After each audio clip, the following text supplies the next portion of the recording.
using a fucking computer. And I'm not going to explain myself ever again. Okay? I'm just going to say.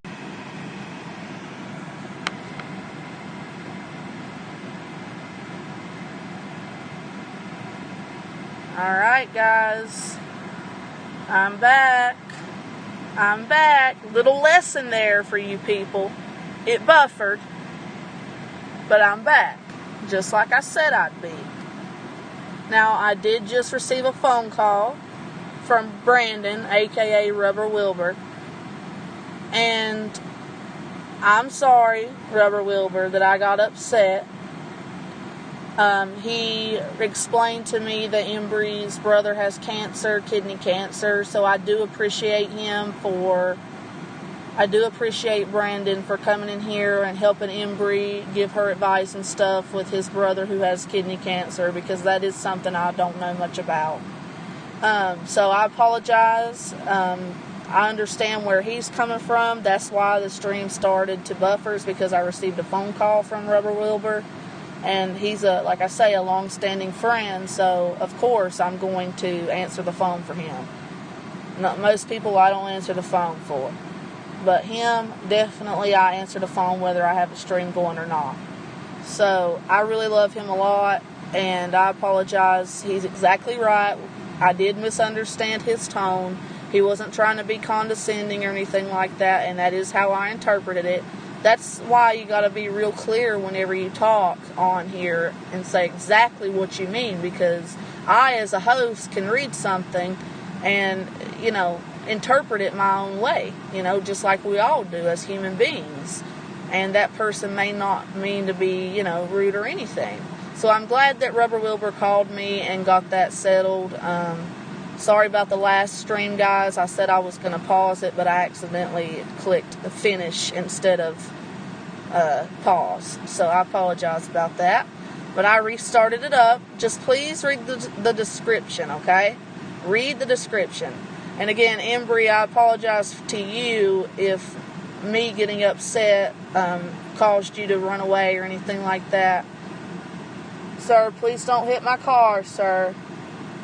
Please don't hit it. Please don't hit my car, sir. Thank you. Anyway, I apologize to you as well, Miss Embree, for getting a little bit upset at Brandon. He called me. That's why the stream was buffering, guys. I talked to him. Now I understand where he was coming from. I did misconstrue the meaning of what he was trying to do, and I apologize for that. I'm sorry if I scared you away by becoming negative. Yeah, so I just wanted to say that, and I'm going to go. I'm going to call my uncle and talk to him, and I'm going to call my mom back too, and then I'm going to go get something to eat, going to chill, going to drive by the lake. It's a beautiful day. It's still 96 out, but there's no way it doesn't feel that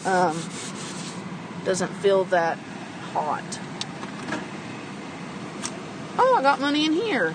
Cool. I didn't even know I had money in there. Where's that $10 bill? Oh, nice. Now we got 15 to go with it. Well, let's go to fucking Starbucks. I was wondering where the fuck my money was. I was like, I know I had enough in here for a drink. I'll let you guys come with me, you assholes. No, I'm going to pause this. I'm going to actually stop this stream right now, and I will talk to you guys later, alright? Because nobody's coming in here. You're all over there with fuck nothing. Even though Brandon just told me on the phone that Anderson Henderson, I think he said, lasted 30 or 40 hours. Are you serious? That guy's on something to be able to do that. I didn't go back after I was kicked out twice and he thought it wasn't the real me. I haven't watched any of it. I don't plan on it.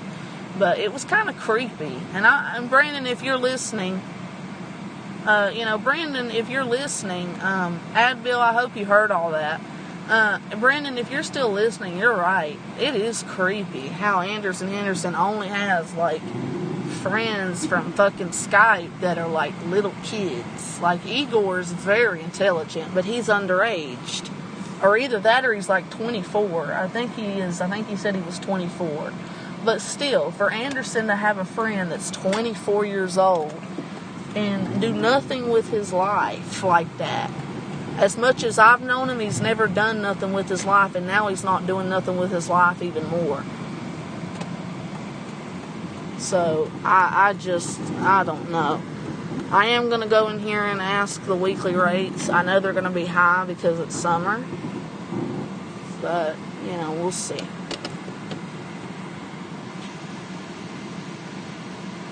Hey, Uncle Dale, how are you? So we're here at the place Mom wants to be at, and I don't know if there's anybody. Look at these little dogs. Ain't they cute? Oh. I'm afraid if I take the phone off the charger that it'll die.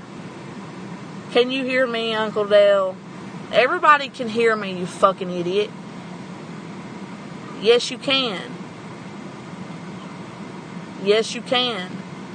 Yes, the fuck you can hear, retard. So for that, Uncle Dale, can you go ahead and click on Advil Head Stomp's name and press time out. Time this user out. Do that for me, please, and tell me when you have. And you're lucky tonight if I don't go and find your comments and totally block your fucking dated ass.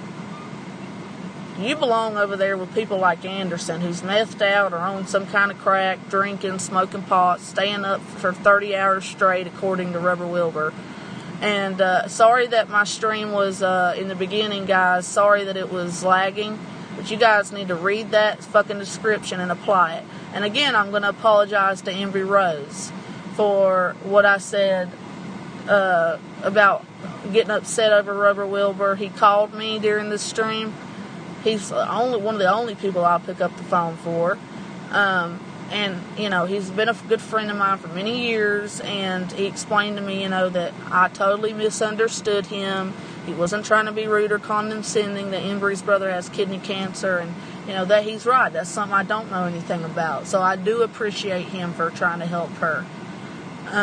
But because she didn't give any details, and I guess I maybe scared her away or got too negative, so she left. But I apologize for that, Embry. I'll make sure in the future, if you ever come back and need advice or anything, to be a little bit more calmer and understanding. And if other people like Rubber Wilbur want to join in and help, I'll be more than happy to allow others' opinions as well and not get so upset.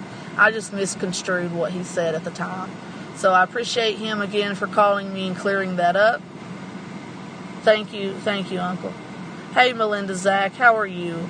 How are you doing? I don't know. This place doesn't look very good. But then again, people do live. They live in these apartments. So I'm gonna see. That one might be. Hi guys. I'm looking for the office manager. So there's a side door right here along that walkway. Yes, sir. Pull the door open. It's got a knob there. Thank you so much. Let's see if we can get their attention. It's not a bad little place. So this is where Mom kind of wants to live.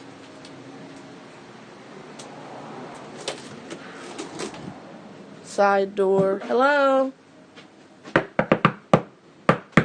Hello? Any manager here? No more than 2 adults may stay in one bedroom. Hi. Hey. I have a question. My mother is currently in North Carolina. I've lived here for about 11 years. Now, she's had a massive stroke. She will be coming to live here in a couple of years, but for some reason, she wants me to get prices. Do you guys have weekly rates? Yes. I know that they, in the summer, are a lot higher probably than they are in the winter. Right. What is the weekly rate right now for this hotel? Right now, it's $275 for one bed and $300 for 2 beds. She would just need one. It's just going to be her. And, so $275 a week, and then what is $275 a week? Yeah. Okay. And of course, during the winter, and it should go back down. It was stood at $225 and $250. $225 to $250 in the winter. Right. Okay. Now, do you know this gentleman that works across the street at the Chevron named Marcus? Who now? Marcus, the guy, young kid that works across the street.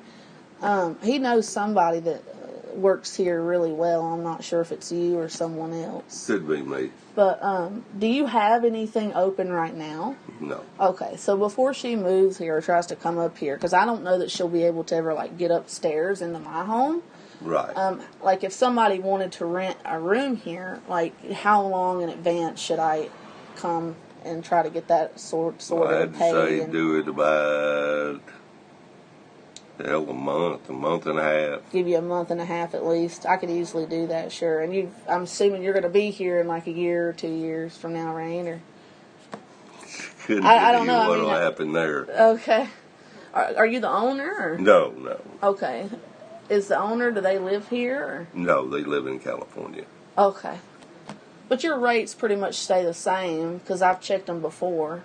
Well, he's going to start to renovate some of the rooms. Oh, then it'll go up. Probably. All right. Well, thank you so much, sir. I appreciate it. I'm going to take a card here. Sure. Thank you for helping me. Okay, thank you. You want me to close this door? No. All right. All right. So, Uncle, there you go. Melinda, I'm doing great, darling. I'm doing good. Thank you, guys. I appreciate it. Look at that little dog. It's okay. Vicious little baby. She's so cute. She reminds me of this friend I have named Carrie. Every time I see cute animals and stuff, it just reminds me of her.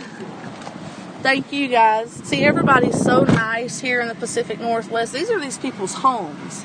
And I'm out here fucking filming, so this is where Mom will be. He's going to start renovating the rooms, he said, Uncle Kevin. So then the price will go up. Yes, my car's trash. No, I don't care. Because I've gotten a lot of this trash out, but we'll hide it. But, yeah, we're good. Because, you know, you can tell it needs some work. Look at those windows. You can tell. It was a cute dog. Every time I see those type of dogs, I think they're, what is that, a Pomeranian? Every time I see those type of dogs, especially, it makes me think of Carrie.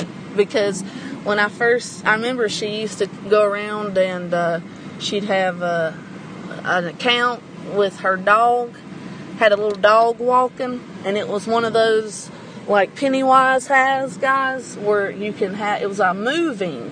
Her thumbnail moved. Her profile picture for her channel here on YouTube moved, and it was a little dog that looked just like that.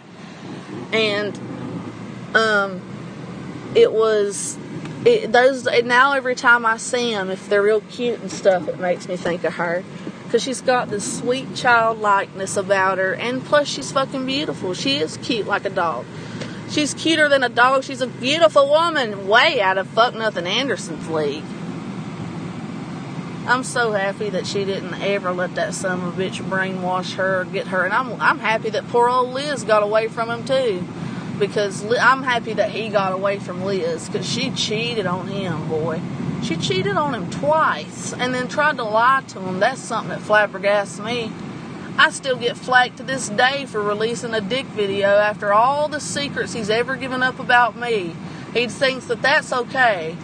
But when I gave a dick video to the dude I love, then, like, he was like, oh, I forgive you now, and he still goes off on me for that. I'll never be able to live that down. And, you know, at this point, if I don't start talking to him again, like, privately, and we build a friendship again, I'm going to just, like, release everything I got on him and let that be that. Because it's well overdue. And I'm not the type of woman that does that. And when I do that, guess what? I'm going to do it to Ram Hat, too. Because he's the son of a bitch that really deserves it. But I don't know him at all. You know, I know Anderson. See, there's a soft spot in my heart for Anderson. So it's, I mean, and I probably never will do that, actually. But I'll just, you know, I don't know what I'll do. I'll end up I'll hurt him. I'll tell you that. I will hurt him because I know how. But that's all he deserves right now, is supportive. And he's done nothing but, you know, he's been a little bit nice, but then he's like he's starting to be an asshole again when he's got his little friends around, his little Skype buddies that he's known for maybe 2 years max. And then he tries to treat me like dirt. Well, that's not going to fly. I mean, I'm going to have a real problem with that, okay? And I can and will hurt your fucking ass eventually if you keep doing this. You sorry son of a bitch. as good as I've been to you all these years, as good as I've been to you, and you treat me like that compared to these kids you talk to, you fucking pedophile, fuck you. Do you understand me when I say that I got so much shit on you, you would run your fucking ass off this website? You will close that account in a heartbeat, because that's really why you do it.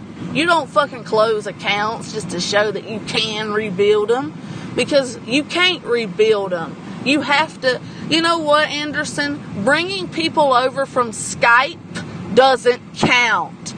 If you can't build your own fucking platform by being on this website and racking in real new people and real people from here, and to do that you have to watch them and get to know them too, then bringing people from Skype don't count. It's stupid, because they don't know anything about YouTube or who we talk to. They don't know it. They don't know anything about me other than what you've told them, and you lie through your fucking teeth. How many times have you lied today alone, Anderson? I mean, you do it for fucking fun. You've admitted it on film. You've admitted it. You've laughed about it. You fucking liar. Seriously, if you don't stop and you don't start fucking treating me like a human being again, that's cool, then I'm going to fuck your ass up. Like, seriously, when I come in your goddamn room, you treat me with respect, like I treat you. You know what? I deserve that after dealing with you for 10 years and being there for you. Your ass has never been there for me. Maybe once or twice. Every time I've asked you to be there for me, you fucking pick a fight.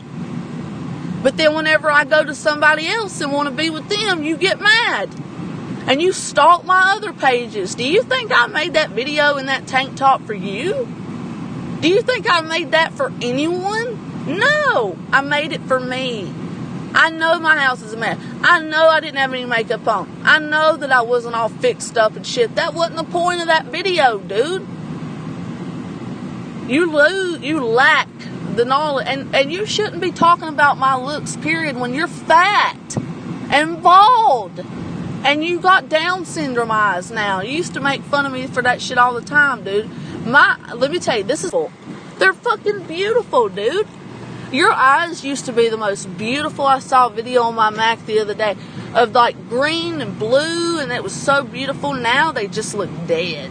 Especially after these bitches that you keep putting in your life and saying, oh, I'm going to turn you into the new Abby, and then it never works. And they always cheat on you or leave you or disappoint you. And after dealing with them and putting effort into them, when you have a good woman right here that's a good friend to you that's dealt with you for 10 years, you treat her like dirt. And they see you do that. Do you think that makes them want to be with you? Nope. Sure doesn't. Looks like a good hotel. Yeah, it does, don't it, Uncle? The rooms inside I have been in, and they are very beautiful. They are. Barely sunset there, dark here on the East Coast. Miss Carolyn, it is 7, 8, 9, 10. Are you on the, yeah, you said East Coast. Is it 10 o'clock your time? My Uncle Dale has been so good to stay in this entire freaking chat. I appreciate that, Uncle Dale. I love you so much. And I apologize to you, Uncle Dale, if I've gotten a rude tone or at all. You know I love you with all my heart. And, you know, me and you have a great time. I'm so happy that, you know, you've been consistent and tried to get me on the phone and stuff and keep talking to me even when I would ignore or because I was asleep or too sick or anxious or whatever. Like my mom kept telling me, hey, he's great, talk to him, Abby, you will enjoy it. I'm really glad that I did that, because you're a great man, you're a great uncle, and I love you a lot. What are you having for dinner tonight? What's Carolyn having? I bet she can cook. Carolyn, can you cook? Especially if she's over on that East Coast and she's from there. Anyway, guys, I want something to drink, and I want it from Starbucks. What am I going to get at Starbucks? I love you too, Kevin. Let's see. Did you time out Advil Head Stomp, or did you hide him? Which one, Uncle? Did you time him out? Which one did you do? Don't hide him. Just time him out. Don't ever hide people. Just time them out. Because that's hard for me to get in and undo. I wish that one old girl, Hannah, would stop making videos. Nobody likes her. Hell, she's so crazy, that thing. Stupid thing. God. She's got a wife. She's got an old man. She's got a young. And why does she even bother? She makes the most boring fucking videos. Imagine if all my videos were just like this. Me driving around doing nothing. Imagine if I never showed you anything you wanted to see. Imagine if I just came on and did the same shit. I mean, I can't tell you, this must be the 4th or 5th video that bitch has made in a year. Or in a couple months. Not a year. In a couple months of her fucking organizing her freaking nail polishes from color. It's just so stupid. And she's slow. This bitch came in my fucking room and was like telling me to stop talking about Melton John whenever, like, during the time I was talking about him. She fucking, like, this bitch didn't realize, because I reiterated it for her 3 times. I said, Hannah, he is calling my ex as I am alive right now. I just got a notification from my ex that he just called the store. And she's telling me I'm obsessed. Dude, I've never fucking... That bitch is so stupid. I don't care if she's been a supporter of this channel before I was a part of it. She was a supporter of Paul, not me. And I ain't no supporter of her fucking ass at this point. Hannah Stout can suck my clit. Not that I'd ever let her. She's butt fucking ugly.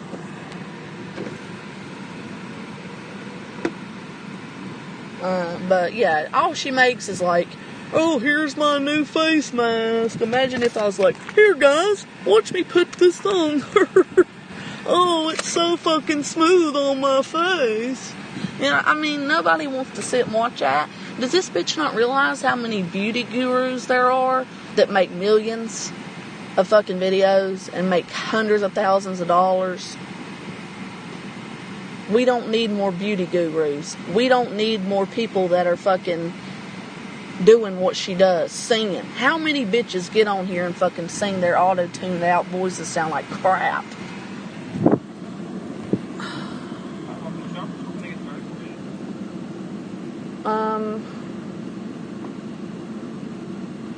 I'm sorry, give me a moment.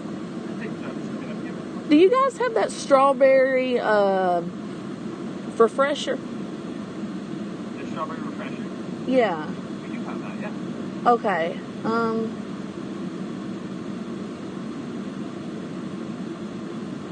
Give me just a minute.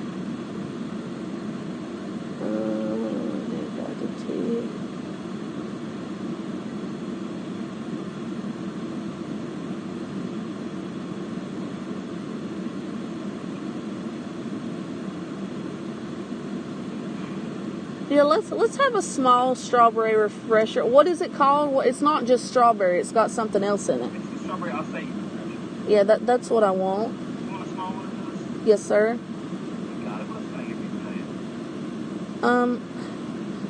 The last time I ordered that, it was pretty sour, and I'd like it to be a little bit more sweet than sour. Did you order a lemonade by accident? I'm not sure. Did you want a lemonade or just the normal? Just the normal. Yeah, it shouldn't be sour. That's different lemonade. Yeah, it was way too sour. So you want the normal one? Yes, sir. And that's all. Oh, awesome. Come on up. Okay. Well, I guess I don't get a total. All right, guys, you can talk. You know, would you like a drink? And tell. I mean, Mom will love this, Uncle Dale. She'll love coming up here and fucking being with me and being in this nice car and fucking getting do you know, I mean, she feels like she's in jail. She told me that. And I'm like, really, Mom? Like, they're giving you a second chance at life and you feel like you're in jail? I just got drinks over at Marcus's and now here I am getting more drinks. How much do I owe? I want to give him the exact change. Kevin, what are you making for dinner? Or Dale, what are you making? Sorry, I guess they know. Well, it doesn't matter if they know your name or not. Because you got the wrench.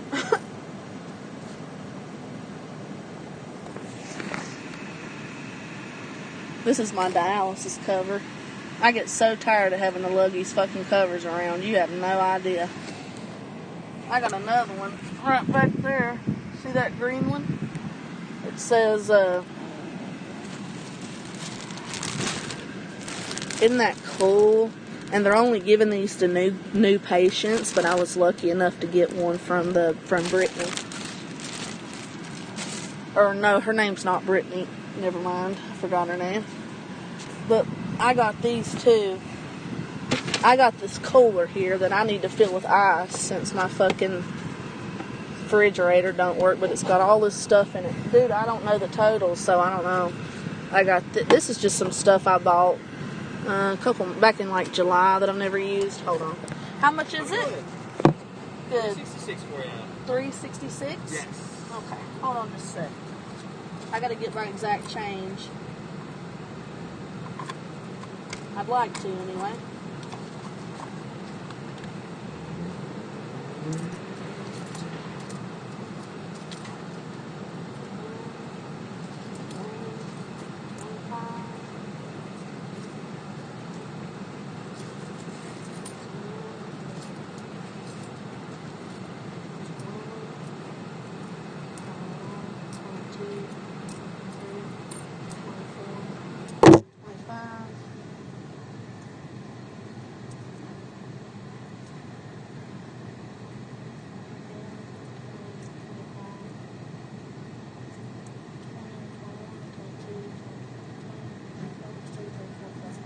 And then there's 60, 65, 66.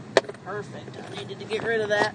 Sorry, the thing fell on you guys. I'll show you what's in that if you want. Alright, here's 66. Okay. And then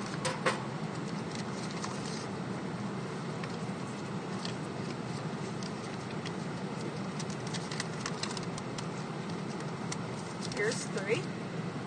Thank you. Here's that. Thank you, sir. You're all set. Have a great night. Thank you, you as well. So let me turn this air conditioner down because it's saying it's 85 outside, but I'm going to park over here and show you guys what's in my freaking cooler. We'll make a Hannah Stout parody compilation. Not compilation, but like just see it and you'll see how boring this is. Imagine if all my videos were like this. See, I got shit on shit on shit. I got all kinds of stuff. Thousands of dollars worth of it. Just laying around. Never been used.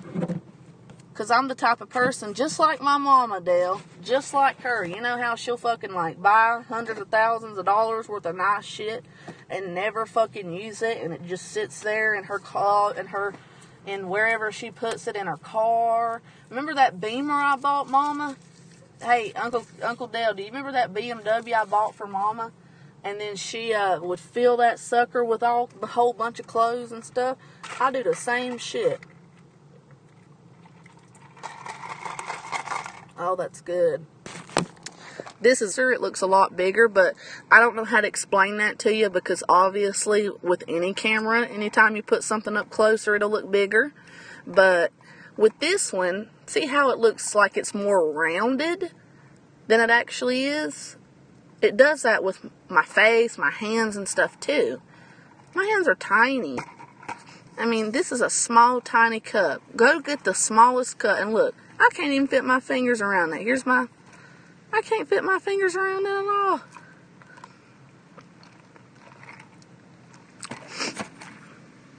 Yeah, she misses that truck. This is a really nice wash. It's a soft weave and terry cloth. Thoroughly rinse before use. Allow to dry after each use. Do not use on irritate. This is really good, guys. Or you live up in the Pacific Northwest, you have to moisturize. And I hate lotion or oils on skin. So I really try to prevent needing all that, even though you do need it on your face. But I really moisturize and, not moisturize, but I really take a lot of my time exfoliating. I exfoliate and I constantly have to like buy new things to exfoliate. So this is real hard. You can even see it. It's really like scratchy. It's almost like a bristle pad, but not quite as, harsh. Got me a new, now I got me a new, I don't know what those black things are. I think there's charcoal and supposed to do something. Yeah, it's a detoxifying, you know, what are these things technically called, Uncle Dale? Sponge? Not a sponge, but you know what I mean. I got me a nice pack of washcloths. Now, I'm not the type of person to wash with washcloths. I think they're disgusting. But I think that you should only use washcloths, like, you know, for, like, patting your skin dry. Don't ever, like, with your face when you get out of a shower or after you're done washing and exfoliate it, pat your face dry. Pat it dry. Okay? So we got that. I don't know what else is in here. Probably more exfoliate. Yeah, I'm big on exfoliation. I spend hundreds of dollars on stuff like that. So this is a EcoTool dry brush. This was pretty expensive, actually. Some of this stuff didn't come from Walmart because Walmart didn't have it. I had to go to Target. But the dry brush is designed with synthetic bristles to exfoliate and smooth for soft, glowing skin. It's got a bamboo handle. Handcrafted and 100% vegan. It says before showering. This is how I love this too, because look, you're supposed to fucking, even before you get in the shower to exfoliate, with this sucker, you exfoliate with it, even though I always make sure to like get in the tub, wash my body real good, and then get out. I just wash it with soap and get out. And then I dry off and stuff, about an hour or so, 2 hours. I'll play The Sims or whatever. And then I'll use this. You're supposed to take this when your body's totally dry and rub it in a circular motion, because that's how you exfoliate. You rub it. And you do it when your body's dry. This is what I'm talking about. I go to extreme fucking levels, and people try to tell me I'm dirty. Yes, my house is dirty. It's not filthy, but it is very dirty. But my body is immaculate. My clothes are clean. My body, I may not wear makeup every fucking day, but I'm very clean. My body's immaculate, okay? Because I spend all my time when I'm not on YouTube, when I'm not working, when I'm not walking around town driving or doing my hour walk back, hour one way, hour back. When I'm not at a doctor, not at dialysis, I'm doing this. This is hard to do all the time, okay? And especially when you don't use lotion and shit, oh my God. So I'm still on the hunt for a lotion for my fucking face and neck that will not leave any greasy residue. But this right here, it says, before showering, gently brush using long upward strokes. Start with your legs, then midsection, then arms. Always brush in an upward motion. After use, rinse and hang to dry. And this is before you shower. And see, this is a step 4 for real deep exfoliation. I usually get 5, but they were out of them. But this will be good enough. This will be good enough. It is really soft, but boy, it will get your ass clean and soft. Because all lotion I feel does, if you don't exfoliate, is it just makes dead skin moisturize. It looks disgusting. I mean, you've got to exfoliate, especially if you live in the Pacific Northwest. And I have razors. Has this been used? No, and this is one of Marcus's razors. I do like to use men razors for when you shave, like, your ankles and around those sensitive areas, like your kneecaps and stuff, versus my, I get real, you guys don't know what I do with my beauty routines, guys. It's insane. It is insane. The amount of time I spend doing this kind of stuff, because I'm real OCD about it. I gotta put all this back now when I'm done showing you. I got me another brush because I noticed Marcus has used mine, which isn't a problem. But I saw him brush his hair one time with my brush and he hadn't just washed it. Ever since then, I make sure to take all the hair out of the brush because he leaves a shit ton in it. And I take all the hair out and I'll, hit the brush against my hand, against my hand. And then I'll also spray. I have this, sanitation spray for brushes, and I'll spray that on there. But this is just a cheap old brush. It's a wet brush though, so no, it wasn't cheap. I'm thinking of another one I bought. This was not cheap. It's really bad to brush your hair wet. Every time you do that, look. Oh, ringleader, hey, you actually gonna talk and say anything this time? You just gonna sit around and listen?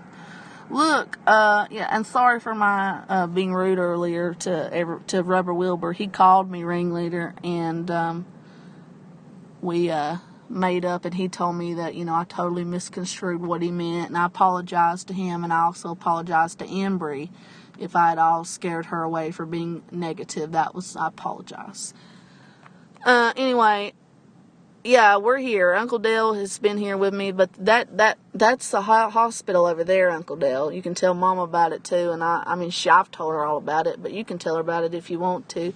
It is a level 2 trauma center, which is, I have to live in a city with a level 2 trauma center because anything under that doesn't offer dialysis, okay? They don't have a bunch of dialysis machines sitting around, so they wouldn't be able to accommodate somebody like me. Let's say I got COVID. Well, I'd need to be hospitalized, and I need to be dialyzed in that hospital. Well, if it's not, like if I were to go to Spokane Valley, they can't do it. I don't even think the other one up in Spokane can. I think this one right here is the only level 2 we have. Anyway, so I got this nice wet brush, and then what else is in here? So I've been showing everybody what I've been doing. We've been talking about all kinds of stuff, ringleader. How are you today, dear? Yeah, these are Marcus's, but I bought some for me too. I don't know where the fucking lids to them went. Again, exfoliation. Let me tell you something. When I'm telling you guys about this shit, Advil Head Stop deleted his comment. Who cares, bitch? Stop being obsessed. He doesn't love you. Let me tell you something. He does not love you, okay? Just because he mentions you doesn't mean he loves you. It's okay? I'm sorry. He doesn't love everybody. He doesn't, no. Just because he mentions you doesn't mean he loves you. And I'm telling you for a fact, I know this person, and I know for a fact that they actually hate you. When they say they hate you, they mean it. They don't love you. You're very annoying to them. You need to get out of their life, deal with your kids, deal with your man, deal with your shit, because he doesn't want you. Okay? Jesus Christ. Hello, Abby and Uncle Dale. Can you guys hear me? Can you please type the number 18 if you can hear me? So, we're going to go back to massaging. I see so many people, right? They get these fucking, what do they do? You ever seen people, like, take pills and chemicals in their body to make their hair grow and shit? You don't have to do that, folks. Get you one of these. A shampoo massager. Now, do like me, wash your hair already, okay? And you can make sure you straighten your hair. Straighten your hair for best results. You don't have to, but I recommend you do. So with clean shampoo, conditioned, no styling products, no gel, none of that. Just shampoo and conditioner, scrub it up, and then fucking get out of the tub, and then let your hair air dry, and then straighten it. Okay? I have a wet to dry straightener. I've had it since I was 14. I think now they run you about hundreds of dollars if they even make them anymore like that one I have. I don't think they don't make them anymore like that one I have. I don't know what I'm going to do when my fucking straightener runs out, because every single straightener I've ever used, this is for men too, because I got some trannies that watch me, and I'm down with the gay crowd. They will tell me, well, it really hurts when I use these straighteners because even if I brush my hair, it ends up getting caught, or it snags it, or it pulls it. And I've had that exact same problem, and I've never been able to find another straightener, and I've looked. in Ulta or any, well, Ulta's the main place I've looked, or besides the mall. And I have such a nice straightener. It's a wet to dry straightener, and it's the only one, and I don't use it much, but whenever I do, boy, it never fails me, and I've had it for so many years. I brought that sucker from North Carolina. I had it since I was 14. So anyway, with clean, dry, straightened hair that's been, straightened by yourself, take this and massage in circular motions all over your hair, especially at your roots, okay? And go down. Start at the roots and then start at the roots and then go down. I know I'm trying to demonstrate and it's really shitty, but I naturally, whenever I talk, I talk with my hands, so that's just what I do. Sorry about that. Thank you, Uncle Dale. Thank you, Ringleader. Ringleader, what's up with you? Are you going to talk? Are you going to say anything, hon? Are you not in the mood? Are you sick or something? Kind of worrying me there. It's not like you not to talk. We got a lot of people in here lurking, Uncle Dale. So, just so you know, we got people listening, but they're not going to talk, but they're listening. We got 6 of them. Anyway, helps remove dandruff and product buildup. Let me tell you something. Never ever use Pantene. If you use Pantene, you need to get you one of these right away. You need to stop using that. And you need to go to a fucking beauty store and get you some clarifying shampoo and conditioner. Because some conditioners, like Pantene, will leave your hair extremely moist. But you know why? As you use it, it starts to build up this nasty gunk on your hair follicle.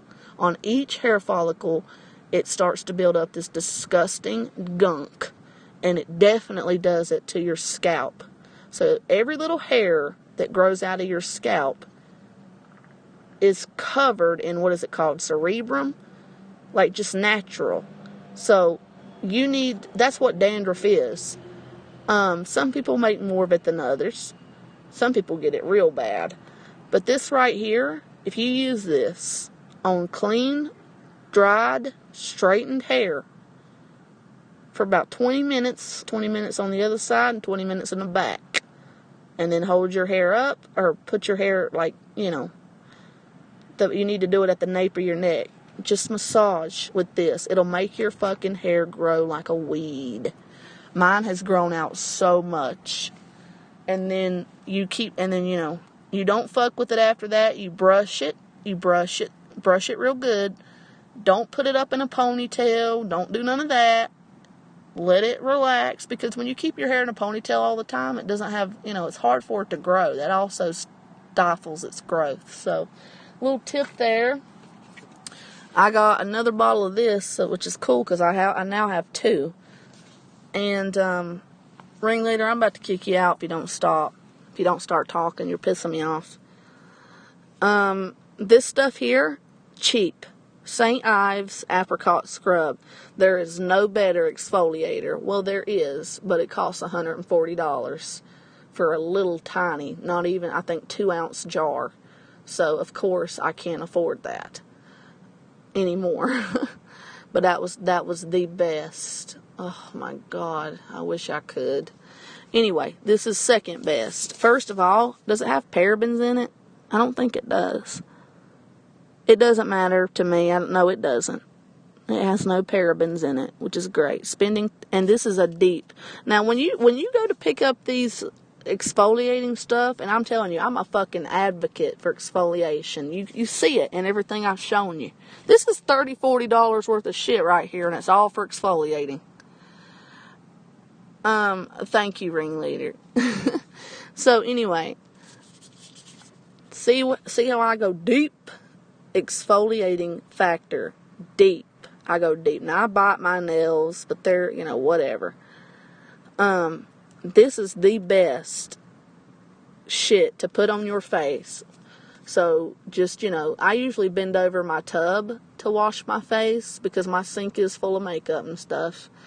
And my sink is full of other, like, empty makeup containers, too, that I just, wanted. I haven't had the chance to, like, get another bottle of it because it's so expensive. But if I throw it away, I'll, forget what it is. So that's why I keep it. But I don't really use my sink. So I always bend over my tub because I would always get water all over the floor, too. So I bend over the tub, splash water on your face. I usually, do lukewarm water, just lukewarm water, and then you put this on, and you exfoliate the ever-living hell out of your fucking skin with this, and then make sure you get every bit of it off. It doesn't come off very easily. Get it off your fucking face. You never want to leave stuff behind. So, and then rewash it with just a normal cleaner, okay? Because this is what I do every day. And then just, pat it dry, and then wash it with your normal cleanser, and then pat it dry, and then I try to moisturize, but I usually don't after exfoliating. I don't exfoliate my face every single day. No, I don't. But I wash it. But I'm still looking for a good moisturizer because I'm still trying different ones. But you're supposed to, moisturize your face, especially your neck. It prevents you from, aging. Because the sun, you can get sunburned even at night, people. And so, yeah. Let's see what this is. I thought this was another exfoliating thing, but it's not. Tired of mushy soap? Don't cut your soap life short. Rescue it with Soap Saver. See, I don't use any soap bars. I actually thought this would be good to, like, try on, like, your feet or something. So that's why I bought it, was to, I think it was like $3. Now, this is expensive for ladies out there, but it's really good. This is probably, I got one in my house that's orange, but it's old, so I'm buying a new one. And I got the refills for it too, but I don't know if they're in here. Are they in here? What is this? This is a Petty Scrub Foot Buffer. Oh yeah. Man, you really gotta freaking exfoliate your feet, but everybody knows that. One of the best ways to exfoliate your feet is get in your shower, wait until your feet and stuff are all pruny, and then take your nails and scratch it off. Scratch that dry skin. Scratch it off the top of your foot, scratch it off your fucking heels, and watch it just come. Tons of it will come off with soap. I taught my old foster mom that one time, and she was so shocked at how well that worked. Anyway, this is amazing. This is a genius product. This is very expensive for a fucking $1 for a fucking drugstore razor. And it comes with 2 of them, but see, what makes it so cool is that it's huge. You can cover a large area. And then you go over it after I use this to shave my lower legs, right? And then so after I use this, I because it's got built-in soap. It's got built-in soap and built-in shaving cream. You don't have to use any shaving cream with it. What a relief. That's the magic of this. See, it says no need for shave gel. So after I shave with this, first of all, we wash, we make sure we're nicely exfoliated and before we ever shave, right? So we're all clean. So then you shave with this sucker, and then, you don't have to just, I've used my armpits too, so legs and armpits, and then you, go over after you're done shaving with that. What you do is you use one of these little razors, and you go over again, but you take your time. This takes forever. Some people call me dirty like that Advil. Fuck that motherfucker.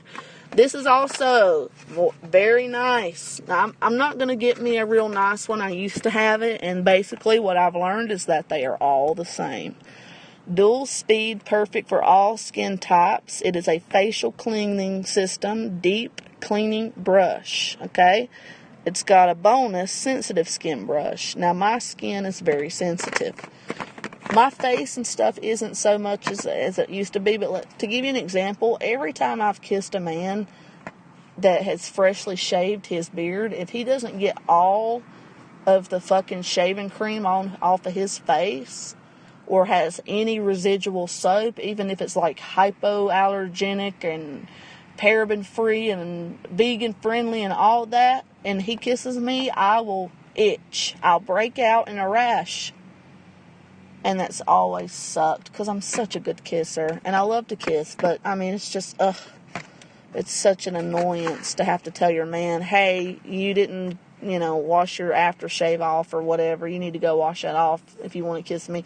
Plus, have you ever kissed a man like right as his shit's growing out? Ugh, it's so annoying. I'm so happy that every man I've dated, which has been like, 2? They have shaved their fucking face. I hate beards. And I've never been attracted to any man that had a beard. Maybe one. But I don't. And it's like, some women hate beards. Some women love them. Some women hate baldness. Some women love them. If I love somebody, I don't care what they look like, because I'm going to see them through that rose-colored glasses thing. And they're able to get away with a lot, like, other people can be like, Abby, how could you put up with that? He's doing this, he's doing that. Well, the abuse I've endured, man, from other people doesn't even compare, So, and I don't know. We all seem to fall in love with sometimes what we can't have. It's bound to happen to everybody. So, anyway, this is really good, too, and I think that's all that's in there. Oh, no, I actually got a Maybelline New York, the Mini City palette. I'm not really good with eyeshadow. I suck at applying it. I hate it, but I liked these tones because as an artist, I know that these colors, if put on correctly, will really bring out the blue in my eyes. So let's put all this stuff back because, yeah, we need to just put it all back. Because I didn't realize just how much was in there, guys. Is what like a mud mask treat? No, baby. I go way, way, way beyond any kind of mud mask. What I do is would be considered excessive on my face especially. But I do it all over my body. And you gotta understand, I'm tiny, but fuck. I'm not real petite, I got a big ass, I got big titties, my gut don't hang over, my gut don't stick out real far whenever I stand up, unlike some disgusting prostitutes, literal prostitutes, but that ain't my problem. That gives me motivation. Anyway, but I've never had a big gut like that anyway, because I don't sit and eat, and my skin ain't all disgusting because I smoke and leave cigarette butts around and shit. Disgusting. I've never known anybody in all my years of being on this earth, and all the people I've met, and all the houses I've been in, and all the friends I've had that did smoke cigarettes. I've never, ever known a one of them to put that shit in their fucking... To not put the butts away, but to throw them on their carpet. That is disgusting. Ugh. I mean, ugh.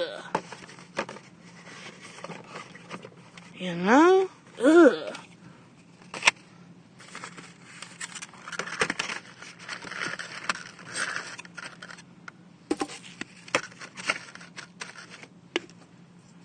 Alright, guys, there it is. So, what else is back there? I'm sorry, I was making fun of Hannah Stout and her boring ass, and then I started getting boring making videos like she does. She's so boring, man.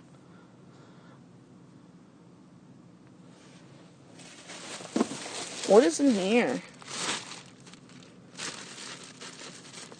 Alright, thanks, ringleader.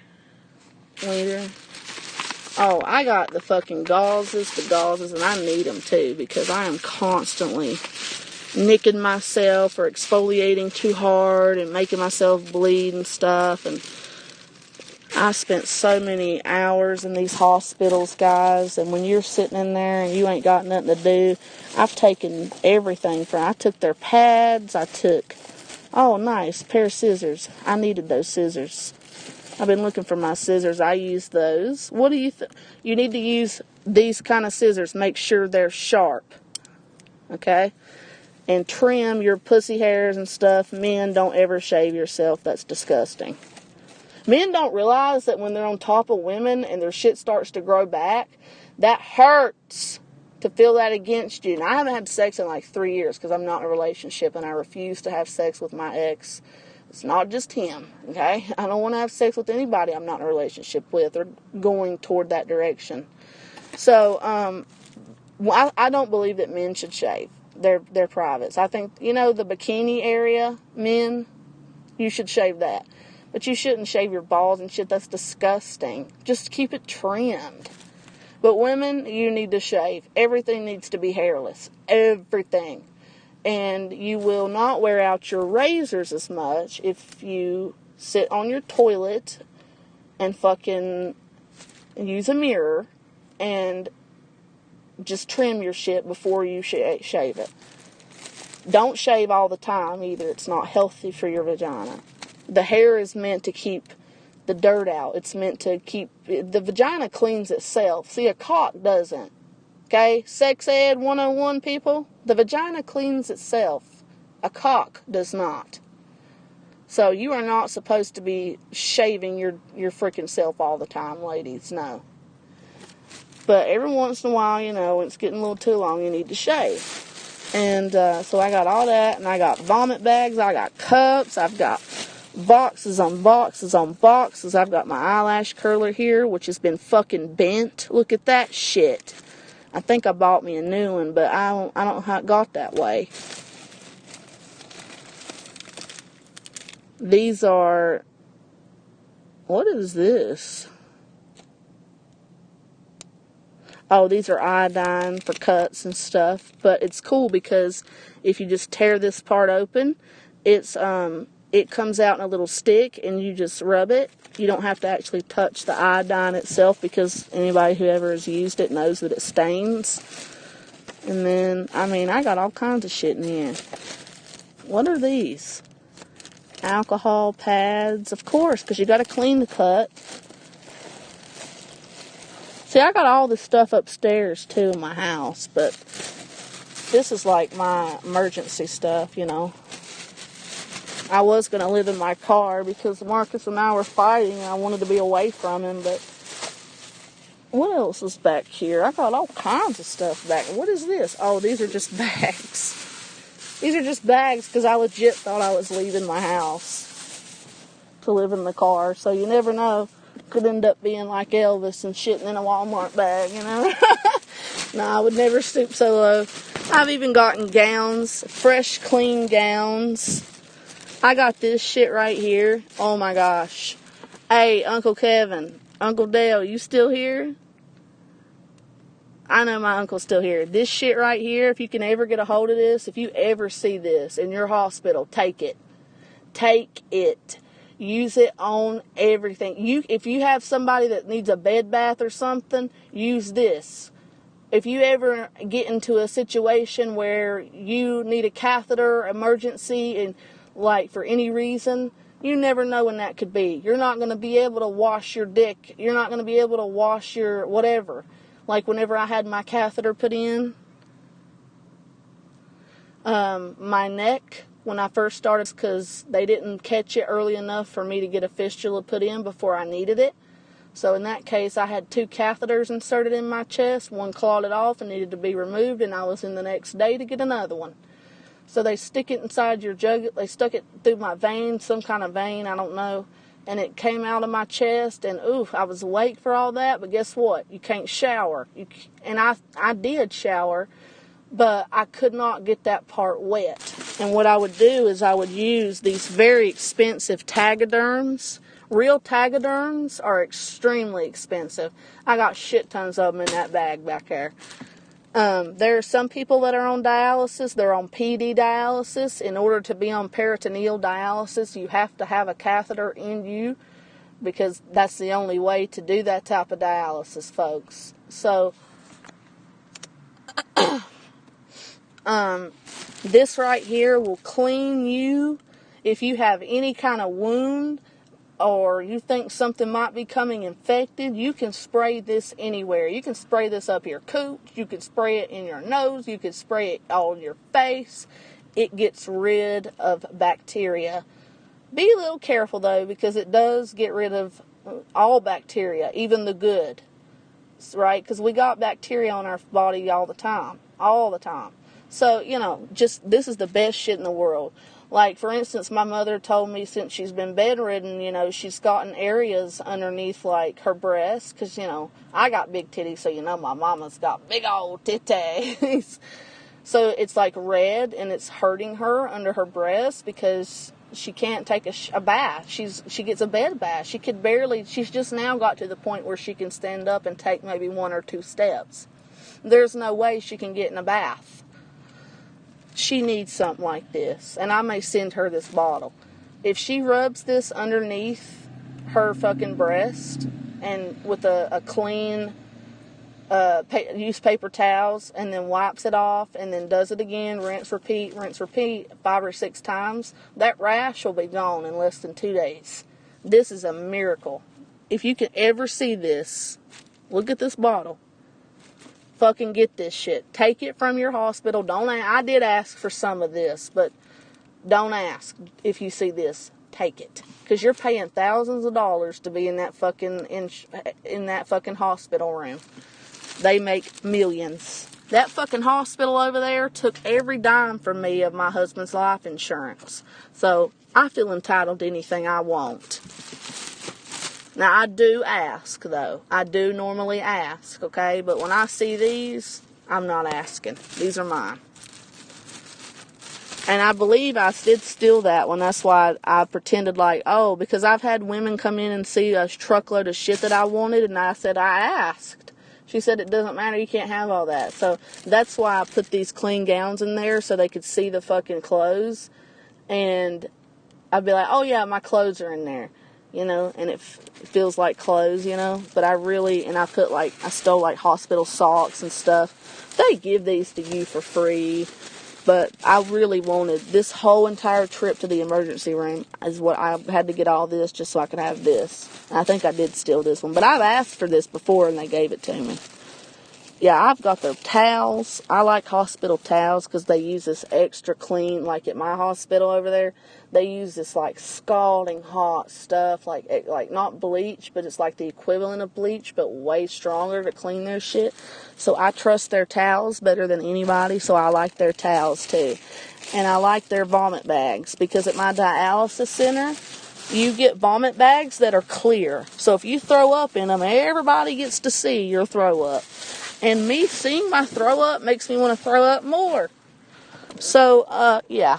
No, we don't play that here. I like to use a bag that's not see-through. Anyway, it's okay, ringleader. You don't have to feel pressured, honey. Don't worry about the lurkers. That goes for any of you.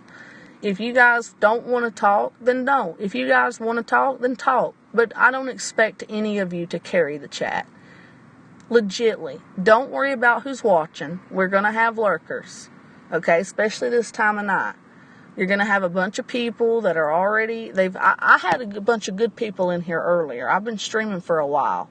I had a lot of people in here earlier. But just say what you want to say and don't have any shame, have no shame, and definitely don't give 2 fucks about what anybody else is looking and thinking. Okay? What, ringleader? What's yuck, darling? What's yuck? This isn't as good without the lemonade. I want some lemonade in it. Look at that, dude. It's hot.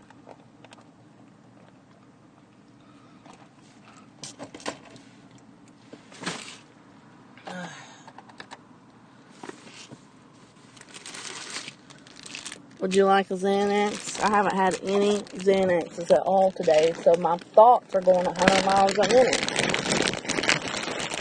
The people who don't have anxiety, they probably do get high on Xanax, but I really don't. I never do. I used to when I first started taking them when I was like 15. And then I stopped for 4 years, and then when Paul died, I started again. And I don't like to take a bunch of meds, dude. So, I'm always trying to find different ways around meds. But I have such bad anxiety, I've literally tried everything. When I was healthy, I tried St. John's Wort. I tried so many different apps. I've tried books. I've tried breathing techniques. I've went to psychiatrists. I've spent hundreds of dollars. They told me to do stuff like find 5 things you can see, touch, hear, and smell, and think about that, and then the panic will pass. They just don't understand. When you're like me and you have severe panic, taking this medication does not make you high. When your mind is going 100 miles an hour all the time and you can't concentrate because you're scared to death in 1 minute and you're thinking of a million different things and you can't stay focused, I can, but it's difficult. It has to really catch my attention. That's another thing that's so strange to me, an enigma to me, is like, how the hell did I stay so focused on fucking Milton John, for so long? When he's like, I don't know, ever since, I was diagnosed with this kidney failure, Milton John is just a source of comfort for me. I've went to him. I've turned him on. I've listened to him. And that's when he started to come on to me. And, he'll never find a woman that will love him more than I do. He'll never find that. And he knows that. And he knows I'm good looking. And he knows that he's good looking. And he just doesn't have any confidence. But I know that he has that, issue with wanting to be a girl and all that. But that's fine to me because I accept him for who he is, just as his friend, I know it'll never be anything more. But just as his friend, if I could ever have that, I would just be ecstatic. Right now, I appreciate him because for the past week, I haven't had any reports of Milton calling anywhere. I don't see that he's made any videos. I don't feel inclined to watch them all the way through at all because it's really boring when he talks about just cigars. So I'm healing from him. So I appreciate him, staying away from me and not intercepting in my life as much as he has been, because that'll help me forget him quicker and move on from him. You know what I mean? Anyway, I just got these filled the other day. I'm going to take 3 1 milligrams because I haven't had any of them today. And I know that may seem like a lot or a strong dose, but you got to understand tolerance too, dude. No, it's not. So when you hear Anderson talk about me and tell me I'm a pillhead and all this, he's referring to me taking these for my anxiety. Now, I did used to take Percocets and stuff, and when my kidneys were failing and I was always in pain and I didn't know why, I did used to take those because they estimated my kidneys had been failing 2 to 3 years before I was diagnosed. Now I know where all my pain came from. But I rarely take painkillers now. Rarely. And I'm not addicted to them. I used to kind of be addicted to them, but Xanax, no, I'm not addicted to it. I'm not. I genuinely need it. I'm not Bergs either. You're not supposed to mix this stuff with alcohol. Do you understand that when you mix a Xanax and you have even 1 beer, it makes it feel as though you've had 3 or 4?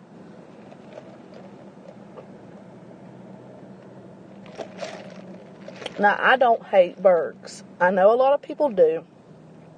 Bergs is entertaining, and he's here to be an entertainer, and that's why I watch him. And, I just can't stand the abuse with Jill. But Jill, she talks shit to him too. Plus, she's always asking him for money. They're a horrible pair. And he asks her for money. But if they love each other, let them be. Let him be. Let them be. Because nobody understands their relationship but them.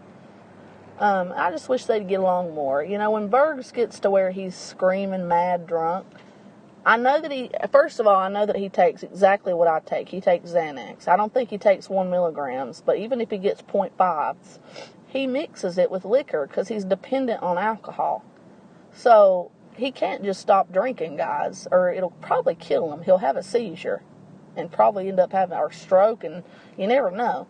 But I hope his doctor knows that. I'm honest with my doctor about everything, because if I'm not, then when I drop, guess what? Nobody's going to know what to fucking do. So, Yeah, I don't drink, though. Once in a blue fucking moon will I drink. I need to eat something. I haven't ate anything today. Clear bags are gross, damn. Yeah, imagine, ringleader, that you're in a room with a ton of people around you. You got needles in your arm. You're hooked up to a machine. And you need to vomit, and you're handed a clear bag. You know how embarrassing that is? Like, we have dignity, you know?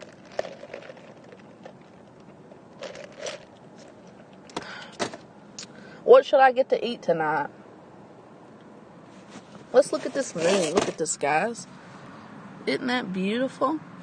Take a look at that. It's beautiful. Don't ever go to Supercuts. They suck. Sorry, guys. When you live in such a dry area and you're talking so much as like I have been today, I feel like there's phlegm, like a frog in my throat. That's what they call it. You ever heard that old expression, you got a frog in your throat? Yeah. Oh, my little Kevin's still here. Uncle Dale's still here. Ain't he sweet? Bergs is a showman and he tries to entertain. Right. But people, you know, he doesn't care about you guys like I do. But then he admits that. And he's in it for money. Now, I've donated a lot of money to Bergs. Now, I have no money to give right now because I barely have any money myself. But, you know, I've helped out a lot of people and I'll continue to do so whenever I have the means. If I don't have the means, I'm not going to do it. And that's another thing that pisses me off about Anderson is when he says, Carrie expected me to take care of her. Dude, you were trying to date her and you have the money to. And he tried to say that the last time I was in there with him and Phantom, he said that Carrie dumped him or something because he wouldn't pay for her kids' swimming lessons, ringleader. But he's offered that fat prostituted whore that cheated on him twice. She cheated on him twice now, dude. He offered her $500. Oh my God. And when he got monetized with mine and Carlos's help, it's a community effort. He can't ever say he did it on his own because it takes people to watch you and subscribe to you in order to build a channel. So, and he's tried to pretend like, oh, that's why I deleted it. No, the reality is he gets mad and deletes them in his rage. So, yeah. But he's been a bigger cuck for this woman. Somebody that is so ugly. Somebody that I never thought I would see. Now, I could understand Carrie. She's pretty. She's beautiful. But I never in a million years thought I'd see Anderson Henderson with a woman as ugly as Liz. Never. Never in a million years. Never in a million years. See, in real life, I'm pretty different. Okay, when it comes to my relationships. First off, after the first 2 years of being in a relationship, those butterflies in the stomach feeling, it goes away. Your brain stops producing those chemicals. And your brain instead produces more of a chemical than it already does, called oxytocin. And it's for the man as well. And it keeps you bonded. That's why, as time goes on, a lot of couples, they stop having sex or they don't have it near as much or whatever. But they stay together because that oxytocin has bonded them. Just that's the case with me and Marcus. Even though we're not dating and stuff, we were together 2-3 years. We had that lovey-dovey, you know, I was having sex with him a ton for the first year and a half. It took us about that long to get pregnant. I didn't know I was pregnant. I lost the baby because I was drinking, and I didn't know I was pregnant. That's why. When I turned 21 years of age, my husband had died, not even a month before my 21st birthday. So do you think I celebrated it? Hell no. I met Marcus in July of 2014, a year and a half after Paul died. Or wasn't that a year? it was over a year. You might as well say a year and a half. So a year and 3 months, a year and a half. So I asked him out, right? And at that point, you know, I always loved Paul, but I wasn't grieving as bad because I had done all my grieving. I had got back to work. I had gotten my own place. I had fully furnished it, and I was working full time, and I loved myself. I was at peace with his death. I knew that he was in a better place. And I knew I was done grieving because once I started thinking of Paul and I wasn't sad and I wasn't thinking, oh, I wish he was here with me. And I started more so thinking like, oh, he's in a much better place. For me to wish him to come back down to earth is selfish because he's in heaven. His pain is gone. He is going to be there for eternity. And the Bible says, you know, we'll know each other in heaven. We'll recognize each other. You know, I imagine the great, amazing life he has now. When I started thinking that, I knew I was at peace with his death, and I was no longer grieving. And plus, I was able to rebuild my life and, you know, continue my life. You know what I mean? And that's how you know. That's a lot of people wonder that how long until I stopped grieving. That's the way you know. And I felt as though, well, here I am with this apartment. I'm working. I got everything going for me. I'm happy. I love who I am. I'm very good looking, and I still believe that to this day. I don't care what anybody says. Nobody will ever take away my self-confidence because literally it has been in me since I was 2 years old. So I thought I would like to share my life with somebody. And then Anderson Henderson actually, for the first time, like, asked me out, and I thought, okay, he's joking. He's trolling. So the whole time, I thought that he was joking and trolling, but he told me in private he wasn't, you know, that he was serious. And here I am 4 days dating him, thinking it's just a big joke, treating it like it's a big joke, because I thought he was trolling me. And that was 7-8 years into knowing him. So, and then I realized if I had known at the time that he wasn't, I probably would have ended up with him. But he broke up with me after 4 days over some stupid shit. Usually he makes up a reason. And I said, okay, well, you know, I knew you were joking. I knew you were trolling anyway. And at the time he said, yes, I was. But then later on I found out he wasn't. And I asked out Marcus. And I don't regret that at all because it was a God thing. You know, I felt like the Lord was telling me, you know, yes, he's a good, I said, God, if it be in your will, if it's in your will for me to have a man in my life, I pray that you let me date one that's faithful, that has a good heart, that's patient, that's humble. And Marcus is all those things. And I said, please, God, let him make up for what I lack and let me make up for what he lacks. Because relationships are give and take. Just like Anderson said, they're give and take. They are, and I'm very submissive. Now, I've worked 10 years in a call center. I have a stern tone, but in real life, in private, in my relationships, I'm excited. When that butterfly stage, you know, when we're actually starting to date, I'm submissive. Oh man, I used to get on, I'll get on and fix up every day for my man and get on fucking Skype or whatever he wants. Yeah, I'm that type of person. And don't let anybody ever tell you can't find love on YouTube or the internet, because you can, but you gotta give it time. You can't just talk to somebody for 5 or 6 months and think you know them and then meet. That's not good.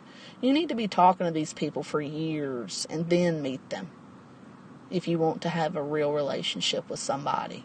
Because people are more likely to open up online because they're safe behind their computer, but they're not, you know, you got to talk to them for longer than a year before you meet them.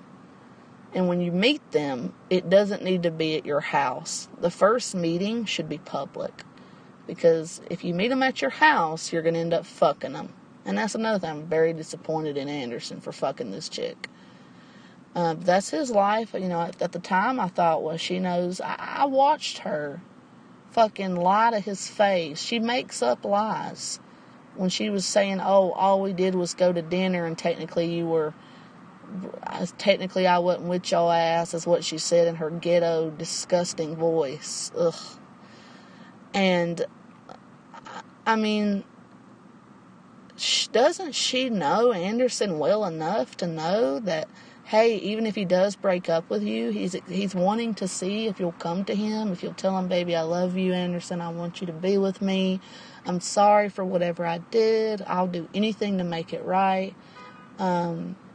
If you're willing to try, I'm willing to try, and there's no expectations or anything. Just all I ask is you to just give me your time a little bit more, and I'll make time for you, because you got to make time for the people you love. You got to make time for them. You can't just pick a fight with them so they don't get close to you. See, Anderson knows that I'm the type of person to where, me and him have gone years without talking. We've gone months without talking. And when we were closer, he could hit me up one day and it would just be like he never left, And I don't think I've ever had that kind of a friendship with anybody, I really don't. And I'm going to go later tonight, and I'm going to watch this video of him. It's called Abby Brooke Returns, or something like that. And he's got a big smile on his face, and it looks like he's laughing. Now, I haven't seen any live stream, but I don't go back and rewatch them. If I see that there's a bunch of people on his panel, I don't come there to watch Eeyore or anybody else. I go there to watch him. I do that for everybody's channel that I watch. So that's why I don't go back and rewatch his stuff. And but I'm going to watch that video tonight, because it looks to be, I think it was like a 14-minute video. And I'm going to see what he said about me. And it's probably going to upset me, because I haven't watched it yet. And I haven't seen him rage. People kept telling me, oh my God, he ran you through the mud. I haven't seen him do that yet on any of those streams, okay? And I am not going to go back to watch that. I'm not that hard up, okay? I don't care. But I am going to go tonight, later on, and I'm going to watch that video, if it's still on his channel, which I guess it is. I don't know. Last time I checked it was, but I'm going to see just how much he's like trashing me, because I haven't talked to him privately in a long time. He called me a month or two ago, 2 months now. He called me for 5 minutes on the phone during a live stream, and that was it. And then, he's had me blocked, and I've had him blocked, and I've since unblocked him on Facebook, but I don't know. But that Liz, she just, I feel so bad that he, as my friend, fell in love with somebody like that. First of all, that shows me he has no self-esteem. Second, she is totally way too young for him. Totally way too unruly. And yes, she will find somebody else as she matures. And I think her and Anderson are totally toxic. I'm so glad that God didn't give her a child with him, because one, she's not even 18, and that chick has already had an abortion. She's slept around, and she told Anderson she was a whore. Do you know that there are so many STDs and STIs that a man can carry? Like HPV is one of them. There's 16 different strands of it, and they're learning about more strands every day that are coming up. That men can carry these diseases for years and years. Have sex with the woman, even if they use a condom. Spread that to the woman. And the woman it affects, but it could take years to show up. Now, we already know she cheated on him once, and then he went and slept with her. So not only did he get sloppy seconds, and I watched this chick on film tell my friend Anderson, hey, no, all we did was have dinner because I wasn't with your ass. He had to drag the truth out of her by asking her 5 or 6 times. Even more, I think it was like 10. Before she finally admitted, yeah, I fingered myself in a truck. This chick has no self-respect. She's not stupid. She's very manipulative. She's very evil. She has no childlikeness about her like Carrie does, or, I'm definitely childlike. But the Bible says, you got to be as like a child in order to enter the kingdom of heaven. I am very childlike, but this Liz, she only acts childlike to get what she wants. I've seen it. And I've never seen a more cunning, manipulative 17-year-old whore than I have in that kid. And she doesn't believe in Christ. She's totally lost. He believes in Christ. So right there tells me that they're not meant to be together, because God doesn't mean for believers to fucking shack up and marry non-believers. Plus, she doesn't know Anderson at all. At all. So it was a big mistake on him to let her come and I guess they had their first meeting at his house or his apartment. That was a huge mistake, because it led to him fucking this chick. And I know he wants a baby, and he deserves one. But he needs to be with a woman, not me, but a woman like me that has taken the time, that has a huge heart, that will take the time to deal with the abuse, see past it, and be there for that man at the end of the day. And not let any abuse or anybody else make them bitter or harden their heart. I'm not bitter. I don't have a chip on my shoulder, and I have not let anything that's happened in my life harden my heart, guys. I haven't. And I never will. Plus, I love myself. I'm very confident, and I love myself. And when I clean up and fix up, I'm talking not just clean up, because I am clean. I'm talking deck out. You know what I mean? Really fix up. I look beautiful. I look way better than I did a couple years ago. The only thing that's taken a toll on my looks a little bit is the kidney failure. But I don't know what Liz's excuse is, But it's neither here nor there. She just made a lot of comments about my looks I didn't appreciate when I, just out of the blue, when I wouldn't even be talking to her or of her or being mean. I'd be nice to her. She was just so rude. And just so unruly. That kid should have been in foster care. I don't believe for 1 second that her parents are as mean to her as she claims. And I'm sad that she used that against Anderson to make him fall for her more, feel sorry for her, to get her way. All I really hope for him is that he doesn't ever become an alcoholic. And I see that in his future at this rate, and I really hope that's never the case. I hope he finds him a good woman that, not me, but that is like me. Somebody that has their shit, knows themselves, is confident in who they are, is willing to take the time and always be there. You know what I mean? He deserves that. Because he's really immature, and he'll never change. People never change. But, in reality, it is just like he said, it's give and take, very submissive. And I'm like that. With my husband, Paul, I was like that, and we had a great marriage. I didn't keep anything from him, no lies. You can't lie, even if you think it's going to hurt the person. See, I watched Liz up there, guys, scramble to think of a lie many times in front of him on film before she got put in a nutty house, because she even lied and said that he beat her. I know Anderson, and I know that he didn't hit her.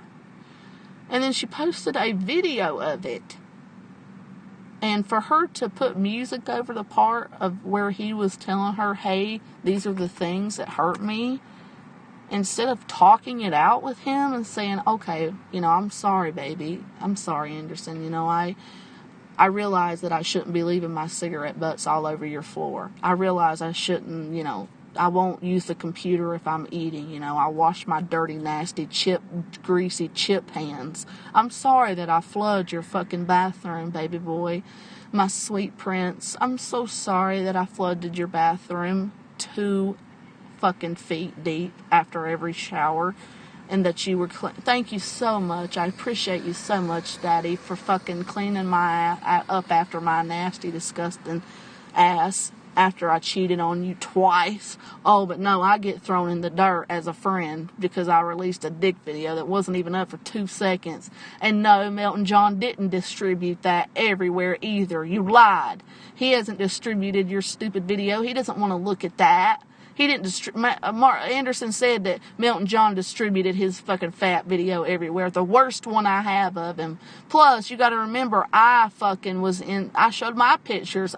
He was jerking off to two of the ugliest pictures I ever sent him. Where are all the good pictures I sent him? I don't know. It's neither here nor there. But I thought for sure that he would kind of understand, like, hey, she's exposing herself too. You know, of course, and nobody saw that. Melton took it and fucking threw it away. He didn't fucking distribute that. You lied to me. But it don't matter. I just, Liz never did that. Instead of fucking, sitting down and talking to him and saying, I'm sorry I did that. I'll try to do better. If she really wanted to make it work with him, that's how you do it. You communicate. And I know she knows that. She's just too immature and stupid. And using him. She seems to have quite a habit of asking men to come get her away from her family and go out and act crazy and belligerent. Anderson's not going to put up with that, okay? I don't know why he keeps saying you can't take the whole, make a whore a housewife in reference to me, because I've never been like that. I've always been a homebody. And when I go out, guess what? My man comes with me, honey. I don't go out, and talk to random men. Plus, if I do, my man knows about it. My man knows everybody I talk to. Anderson said the other day, I talked to 1 million women behind your back, Abby. I didn't care because, it would have hurt me back in the day, but that doesn't hurt me now because he lied all the time. But he really loved Liz enough to even tell her, hey, I'm talking to these women. So that shows me he really did love her. I'll read your comments in a minute. And, it hurts me to know that she doesn't love him on that level. That's why she can go out here and do all this, and at the end of the day, when she tries to come back and text him, because at the end of the day, he's the only one gullible and dumb enough to put up with that shit, because he loves the bitch, and she knows it, and she uses it against him, because she has the upper hand. Whoever doesn't care, the one that cares the least has the most power in the upper hand, just like with me and John. He cares the least, he has the power and the upper hand. That's why Anderson's always on the losing side of Liz. He always feels more hurt than she does. That's why he needs a woman different. A woman like me, but not me. I'll be his friend. Because, goodness, I would hate to lose him after spending all that time. But I'm going to go watch that video that he made later tonight. And I don't know what kind of shit he's saying about me. And I'm sure it will hurt me. And I'm sure I'll come on here and rage about it. But I'm going to try to refrain from it, but I can't make no promises because I don't know what's being said. But as far as what he says and all these lives and stuff, I won't ever see that unless somebody physically, take a snippet of it and, points me to the channel. If you guys see that and you're the type to screenshot everything, take snippets of when he's, don't just come in here and tell me, Anderson is railing on you, Abby. Fucking show me, because I'm not going to go back and see it ever if it's in a stream. So show me. And I might just cut loose. I might just cut Anderson off totally, because he doesn't talk to me in private. He called me one time during a live stream about a month or two ago. I don't know why. And the whole time I told him what was going on, and he didn't even give me any insight. He asked me what was wrong. I told him, and his response was, do you know how to get rid of an allergic reaction to the dye? And I thought to myself, seriously? When's the last time you talked to me on the phone? 6 months ago? A year ago? He didn't even listen to what I said, because I could tell he was talking to a bunch of Skype people. He doesn't realize that I'm not going to be here very long. Dude, I don't think I am. The average life expectancy of someone on dialysis is 7 years. I'm at 3 almost, and I can already feel it. Okay, my body wearing out. So, he really should, if he cares about me at all, he should at least try to reach out and fucking text me or something. I'm not going to text him or call him. I'm not bothering him at all. Because, he's going to have all these Skype freaks that barely know him. And let's see if they'll stand by him after being treated the way he's been treated me. I doubt they will. Nobody will. I hope this man realizes that after I'm dead, nobody else will ever love him or put up with him like that. Nobody. And he will, I hope, one day be mature enough to think back and watch this and hear these words and say, you know what? Abby really did care about me. I feel horrible that I didn't, give her the time that she deserved as my friend. She did stand by me 10 years. She was always there when I needed her. 'Cause he knows I am. And, he should feel like shit for the very few times that I've asked him to be there for me. He wasn't. Maybe once he was. Promises he's made. Oh, I promise I'll always stand by you with the kidney failure thing. Just to turn over and get in a bipolar rage. Or, I don't know, a bipolar switch. I don't know. And say, oh, no, you don't really have it. That's insane, I don't need that kind of stress. So after I watch this video tonight, guys, depending on how bad it is, I may just, try to cut him off totally again, because I just wish he'd go away, just if he's going to be that way and hate my guts and all that, that's fine. It's easy for me to stay away from that channel. With all those Skype freaks that I don't know, that's not building a channel. Whenever there are people coming into your channel that are from other places instead of YouTube, that's not a good way to build a channel. That's a whole different community from us, guys. If you want to build a channel, you need to be watching other channels. You need to be, showing your support. But, he won't do that. He can't even fucking give time. He only gives time to people that don't try to get close to him. You try to get close to him, and he'll fight with you. He's just, I don't know. But God bless him. I have no ill will against him. And if what Rubber Wilbur told me on the phone a while ago was true, because I haven't been to that page since he kicked me out thinking I was fake. On that 100-hour live stream I left. And I didn't watch any of the other ones either. I popped in and out of the 1 hour one he did maybe 2 or 3 times. I can't sit and watch all that. Half the time you ain't even talking.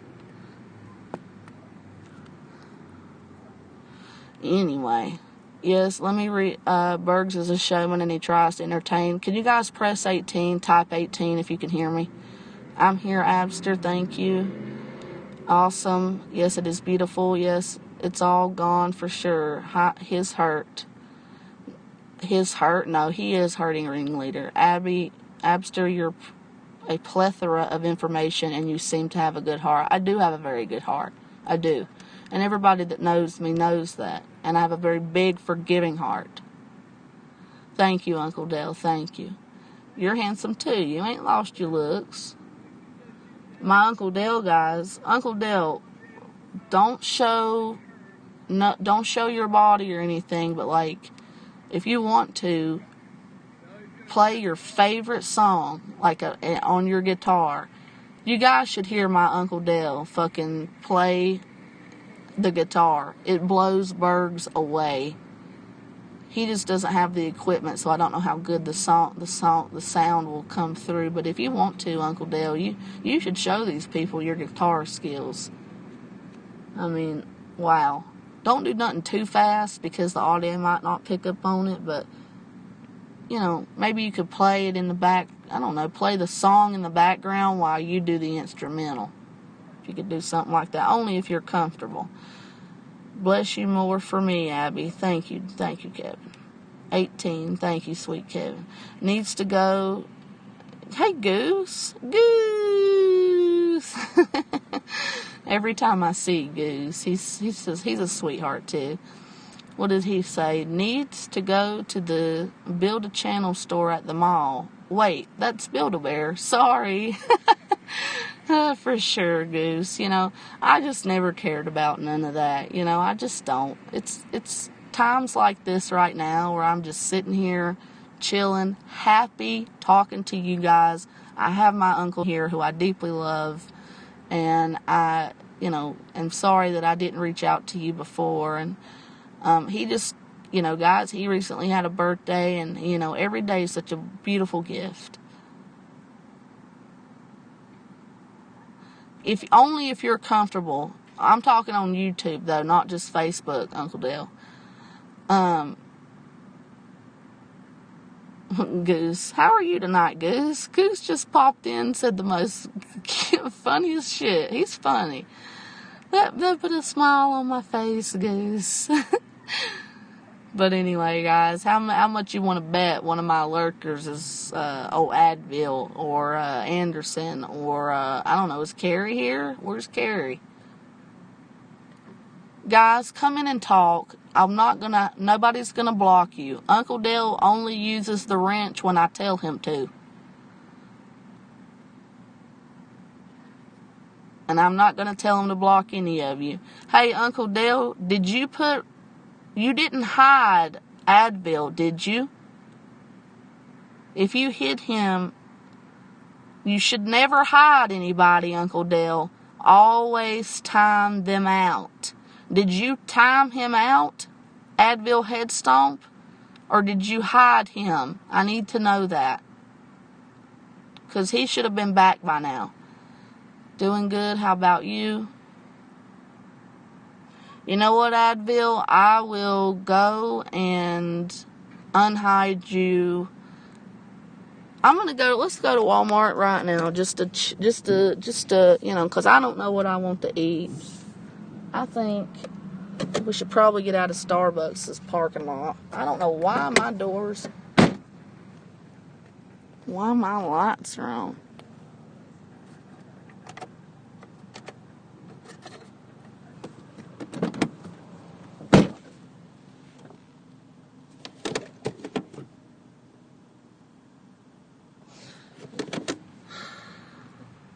Uncle Dale, no, yes, you timed him out. Okay, thank you for clarifying, Uncle Dale. So, Advil Head Stomp, you can come back in because I know you're lurking.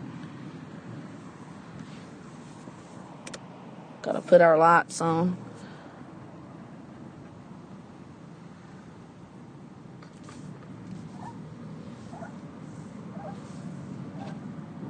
You know what did Mama tell you, Uncle Dale, about how they brought a bunch of farm animals and stuff to the actually, you know what? No, we're not doing this. I'm not doing this. I'm gonna take government. I'm not taking 95 because I'm bound to get pulled over. Plus, we got a bunch of ice. I got a crap ton of ice in this car, and I gotta make sure that, you know, I forgot what I was saying, sorry. Some of my ice is starting, like there's a shit ton in here. There's, oh my goodness. Oh my gosh. There's ice in here in this cup. Isn't that pretty? I'm gonna go ahead and, a lot of it has melted though, so I'm gonna, you know, I'm gonna use some of my ice from this cup, which a lot of it has melted too.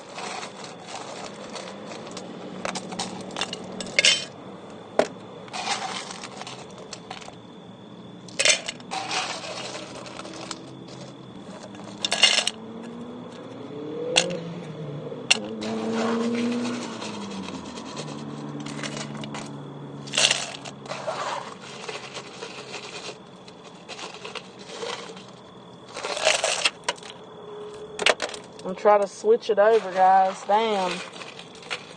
It's not hot out here. It's not no 100 degrees. They're full of shit.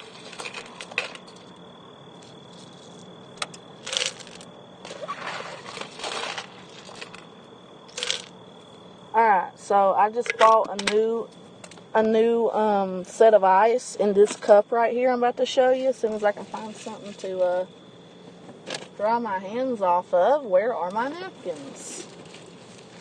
I know I have some. See, look. I keep my shit so, look at this. Perfect napkins. Perfect. Because, yeah, I gotta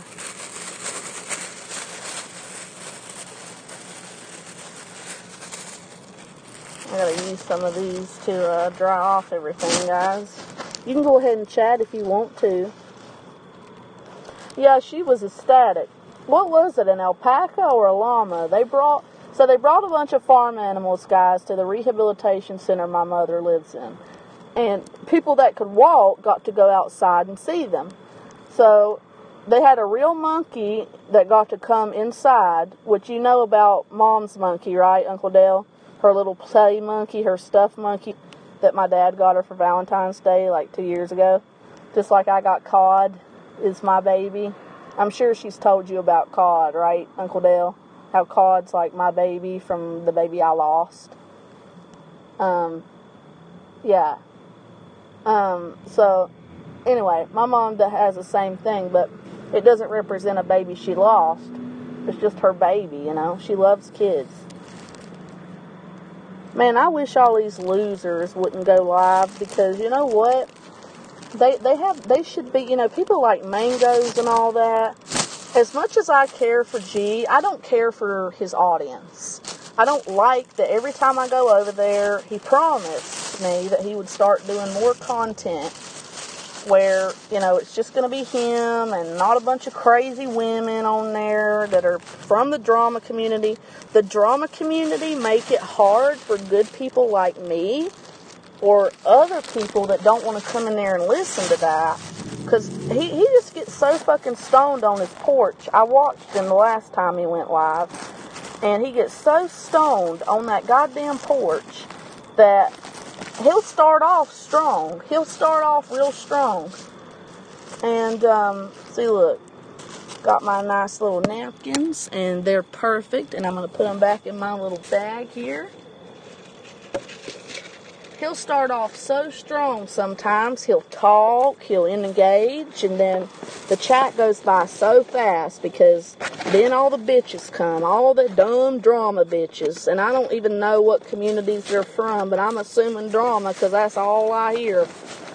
And I have to leave. It literally makes me sick. I have to. I don't have a choice. I need to fix my headphones here too before we leave. And I told him, G, I'm like, look, I can't use Zoom. He's offered to have StreamYards only for me. He said he would. He's wanted me to come on panel for so long. And I promised him I would, but I even tried to get on Zoom once. And my computer just was too old.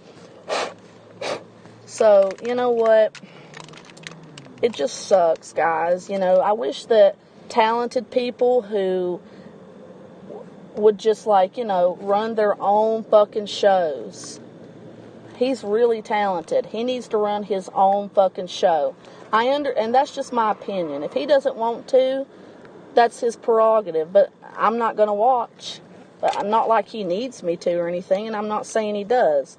What I'm saying is this. The guy has a bunch of women and men that come on there and troll and act crazy. He has this every fucking stream. And would any of you want to go on there late at night and listen to that? Please don't. Please stay with me, because over there is going to be nothing but a big clusterfuck of drama. When you have a calm, sweet little me, sweet little Abster here to listen to. And I support G Mangoes, but I do not support his panels at all. I'll be on a panel with him if he can make sure it's under control, but I gotta get interested in watching him again. I just recently resubscribed to him, and because I like him, but then again, I can't judge his family life because I know nothing about it. But I can only say on my own merit, if I had a child, especially a newborn, my ass wouldn't be on YouTube at all.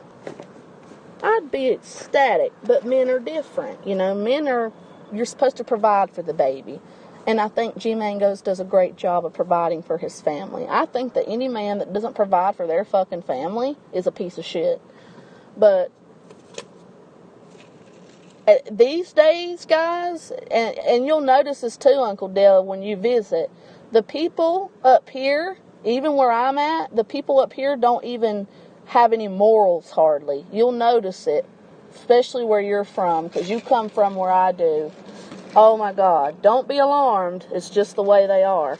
But guys, look, I filled this entire 32 ounce cup up with ice.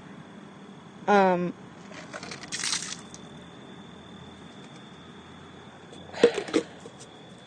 it was just enough ice from the time I went to the store to fill up my little, which is not nearly as big. This is, I think, is 16 ounces. That's a 32 ounce or more cup.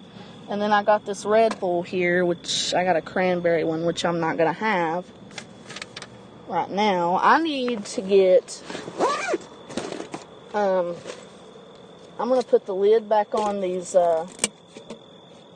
back on my cup, because now when I take that back in the store, guess what? I could just refill it. Alright, what are you lovely folks saying?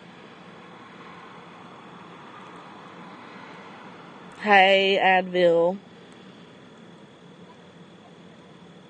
I was talking about you. Did you hear me or not? Be nice. Play nice, Advil. Play nice. Stop insulting Ringleader. He has nothing against you, dude. Don't time him out, Uncle Dale. Don't time anybody out unless I tell you to.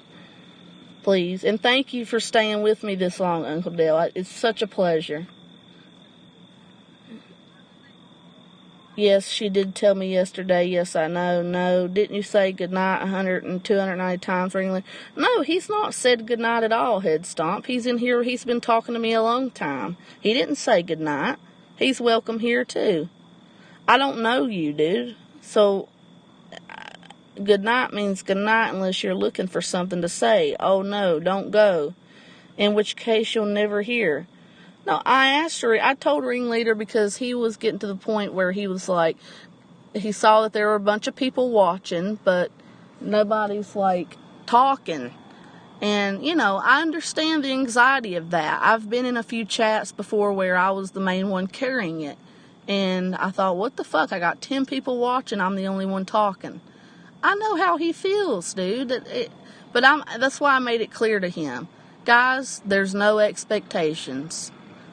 Relax. Don't worry about who's watching. Don't worry about them at all. If you're here for me, then me and you can chat. Say whatever you want to say, or don't say anything at all. I prefer that you talk to me because that's why I'm here. Otherwise, I could just hang up this live stream and call my uncle right now and have a gay old time and just fucking gay isn't happy, so don't freaking, think I mean anything sexual, you pervs. We'll just have a grand old time, But I'm here for you guys, to talk to you guys, because I told you guys I'd be here for you today. To keep up with the chat. Instead of going off on whatever I go off on, I make sure to keep up with the chat. Now, I've showed you a lot of different types of content. So, yeah. He said goodnight, he hasn't said goodnight at all since, he said goodnight the last time you were in here, maybe, but he's been great. Ringleader, just ignore him. Ringleader is here for me, okay? And he is welcome here, and he's a sweetheart, and I can't wait until he comes on through to Boise. I might meet him. But all that ice, and it barely fits, guys.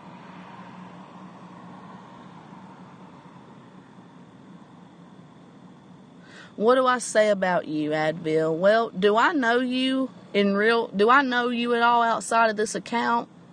Do I know you from any other account? Answer me that question and I'll tell you what I think.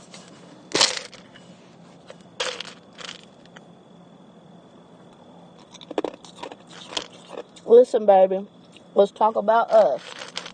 You asked me a question I'd like to answer.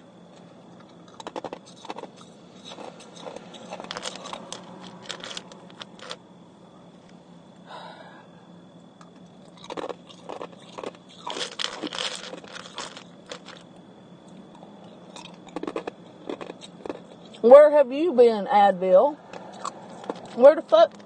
Where have you been? Don't lie to me. I know you've been in here this whole time lurking. I know you have, boy. So, how do you think I feel about you, Advil? I let you get away with murder on my channel, dude. And never block you. Tonight's the first time you've been fucking timed out in God knows how long. So how do you think I feel about you given the way I treat you? Because the way I treat you It should show you. When you're nice, am I nice?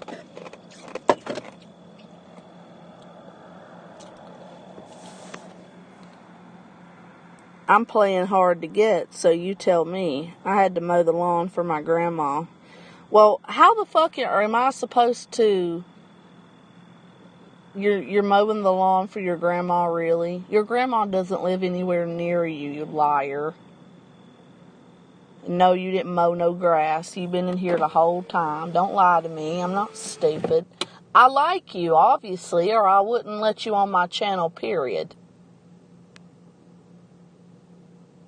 I just said I like you. If you are who I think you are, then yes, I love you very much. But you're not that person, so... Right?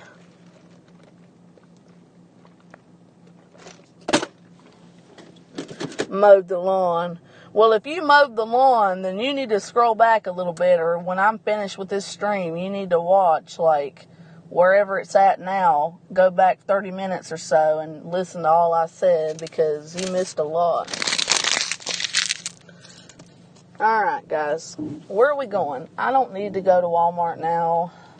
I guess we could, but everything's really going to be closed by the time I do that. And I'm hungry. I haven't ate a bite all day.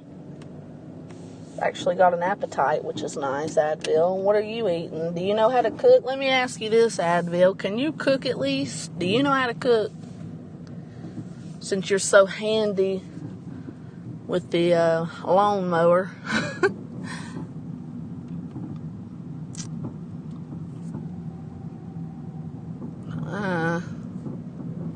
Are you good at the stove? See, growing up, guys, my father cooked. My mom always cleaned the house, but my father cooked.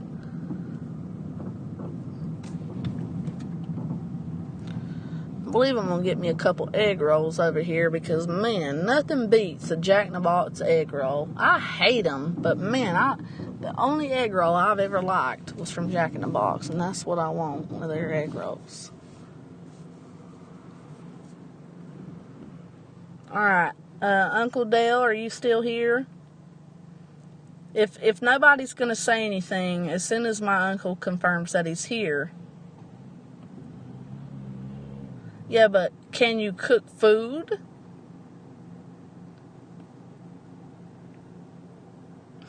Yeah, if nobody's going to talk, and I can't sit here and talk to myself. I've been doing it for a little while now. This is sad. That you guys would rather watch losers can't carry their own streams. They have to have a bunch of panels up there and all that. Instead of somebody calm, cool, and collected. I'm cool, man. I've shown you a little bit of everything. I give you guys all kinds of different content. It's not just cut and dry like it is with all these other people. Hey, ringleader, come back, baby. Please come back. Come back and save me from this. Hey, Uncle Dale, yes, stay here and save me, Dad. Save me, babes. Save me, ringleaders. Save me, Uncle. Head stomp, me and you need to talk. Okay. Are you going to be serious for 1 minute, or am I going to have to hide you from this channel? Oh, the beef stew reference. I get it. Aww. I love you, babe. You know that? I really do. I get it. I get what you're saying. I get the beef stew comment. Hence why you put it in quotation. I get it. Boy, what am I going to do with you, huh? You heard all those things. No, don't hide him. Nobody touch Advil. Nobody touch Advil head stomp. I think about how hungry you are. Well, ringleader, can you cook, sweetheart? When are you coming to fucking Boise? You want to meet? You said you wanted to meet. That's why I'm asking you. You got to come up to Coeur d'Alene, though, baby. I ain't going down to Boise. And that's a long hike, man. I'm at the very top of Idaho, so it might not be. And we really don't know each other enough. But if you have the time, I will meet you. We can do a video together.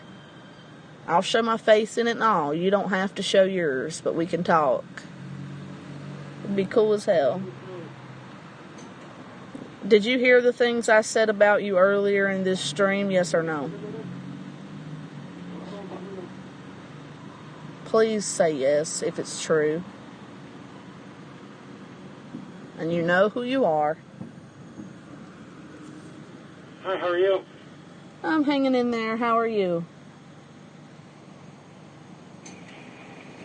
I'm not doing too bad. My name is Dan. What can I get started for you? Can I have a 3-piece egg roll and some sweet and sour sauce?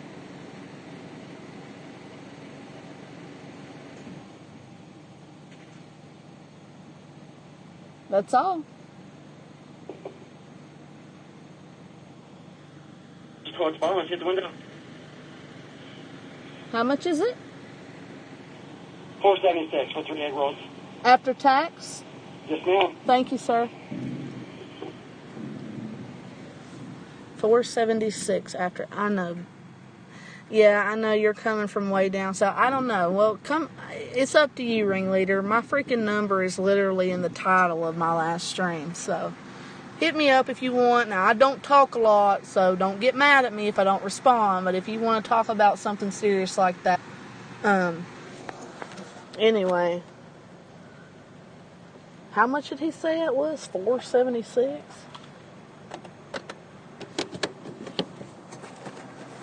$4.76 for 3 tiny little egg rolls? Jesus. That's a lot of fucking money. Where's my change? Hey, why do I feel like... Excuse me. 75, 76. Give you the ugliest penny so I can keep the shinier ones. Ha ha ha ha ha ha. That's how OCD I am. I have severe OCD. It's just in different ways. Like I told you guys about how I was with my body. I'm like that with my change too. I always look for the ugliest quarters and the dirtiest looking change to give. And I give that first before I give my prettier ones. So let's see. This is an ugly quarter. This would be... Is this pretty? Yeah, that one's pretty. That one's from... I'm gonna pick... I like this one, 2020. Yeah, what is that, though? I'll look at that in a minute. I'm not giving that one away. When is this one? It's so hard to see that fine print. It's a Nebraska one made in 2005. And then this one right here is a 2004 one from Florida. Okay, those are the 3 ugliest in there. Okay, and then, where's that ugly penny? Where's the ugly penny?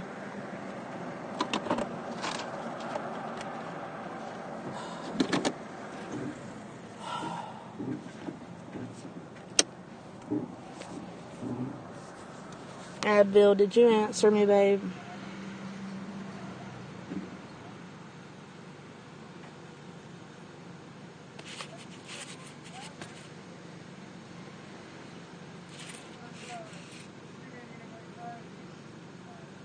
Yeah.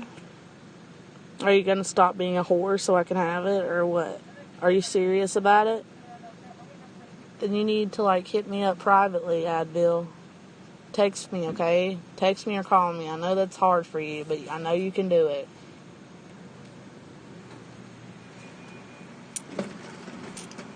Alright, I have 3 egg rolls. Total is $4.76. Do you have a penny? Do you have a penny? I do. Okay, cool. Right at it. Oh, I just dropped it. How many dollar bills I got? 2? Here's 5. So out of 5.76. Why is it hard, baby? Come on. Don't you know how I feel? Can't you tell it? I know it's hard, but it's just me. You've known me for how many fucking years now? Can you throw the receipt away? I don't... Thank you, honey. Here's that for you. Does it have the sweet and sour sauce? What now? Is there sweet and sour in here? There's not. Thank you. You have a good rest of your night. Thank you, you as well. They didn't put sweet and sour in. Like, you gotta have the sweet and sour. That's what makes it good. Well, they're good on their own, too. No, Advil, don't you dare do that shit to me, you asshole. Don't do that to me. Don't go, but listen. You can stay, please stay. Just lurk, okay? Just lurk. Because I'll probably start talking about you anyway. You were listening here this whole time. That's why you're emotional. Weren't you? Come on, baby. I'm just trying to, like, save you from, like, more hurt. Because you've been through enough hurt. Even though you're all sheltered and all that. You've been through enough hurt. You know, I've seen people hurt you. I know that's why you don't want to get close. But I'm the one that stuck by you. Why can't you be there for me at least once? Baby, why? Why do we do this to each other? We know what we both want. So let's just stop playing games and try to do something. We'll park right here. Isn't this a pretty view, guys? Look at that. Isn't that pretty? I got a hobo right here, though, and I would give him money, but I don't have money to spare. This is literally all the money I have. A $10 bill and a 10, 11, 12 bucks. And that's all the money I have to my name right now. Because guess what? Progressive started charging me $126 and overdrafted my account $227. Woo! Because they charged me for 2 fucking months. They billed me ahead a month. Fucking assholes.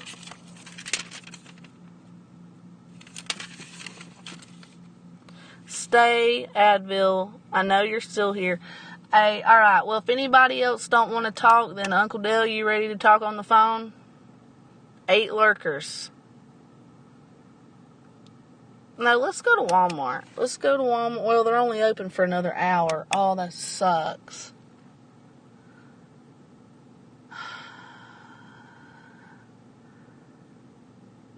There's nothing else open. What time does Target close in my area? Does anybody know? Will anybody look that up for me?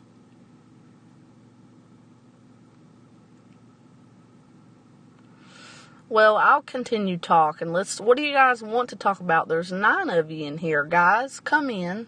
I promise you. If you start feeling uncomfortable because you feel like you're the only one carrying the chat, that's totally fine. But come in here and talk to me. I made this stream last night telling you I'd be here for you guys. And I'm here for you guys because I care about you. I care about all of you. Come in, talk to me. I'm sorry that some of you are hurt because I don't answer the phone and stuff. But look, I can't get roped into all that, okay? I can't. Because if I do, people will do what that crazy Noodles did. That guy hates me so much, he freaking tried to say that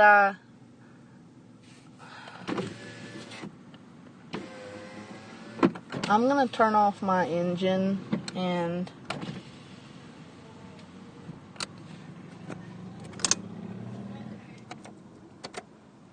just chill here.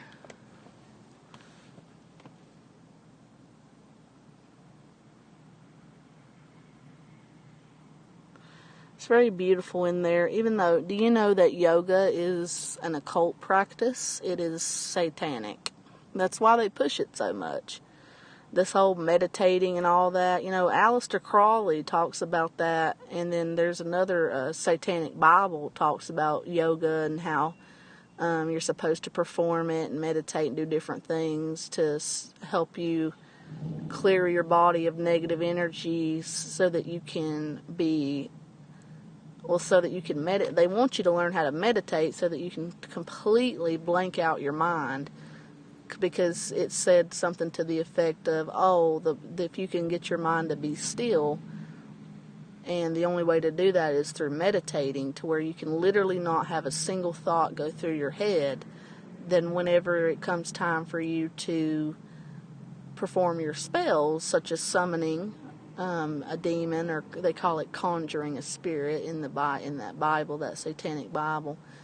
You know, get everything ready, meditate beforehand, and then practice your, whatever spell. Because when you meditate and you get to the part where good enough at it to where you can totally make your mind become blank, then you're more successful at conjuring whatever spirit. Now, I don't believe in any of this, okay? I don't believe in any of it. But the Bible says you got to know your enemy, that the enemy is always like a roaring. Don't make fun of me. I've never been able to pronounce it correctly. Just like I can't say rural. It's hard for me to say rural. But the Bible says that Satan, what does it say? I don't know the exact verse, but it's something to the effect of your enemy, meaning Satan, prowls around like a roaring lion, basically looking to seek and destroy you. He's all to be ever vigilant, because he's always on the prowl. So that's why I started studying the occult, so that I can know, because I don't know, what I'm facing if I don't know the enemy I'm up against. So I got a little bit too deep in my research, and the Holy Spirit told me not to, and I continued to research it, which was a bad idea. But that being said, I ended up, I apologized and I begged the Holy Spirit to forgive me, and He did. And after that point, I never, I didn't delve into it anymore, because I've spent tons of hours researching that crap. And it does warp you, and you can go deeper and deeper into that rabbit hole. But this right here, all these hot yoga studios, what the fuck does that say up there? Hot yoga. I'm sorry. There's nothing coming out of me. I wanted to see if that phlegm was at all colored, and it's not. It's just clear, so that shows me it's healthy. Because if you spit up phlegm that's even like yellow, it means you need not a dehumidifier, but you need like an air purifier in your fucking house, and those are real expensive. I wish I had the money for one. God, I wish I had the money for a decent freaking humidifier.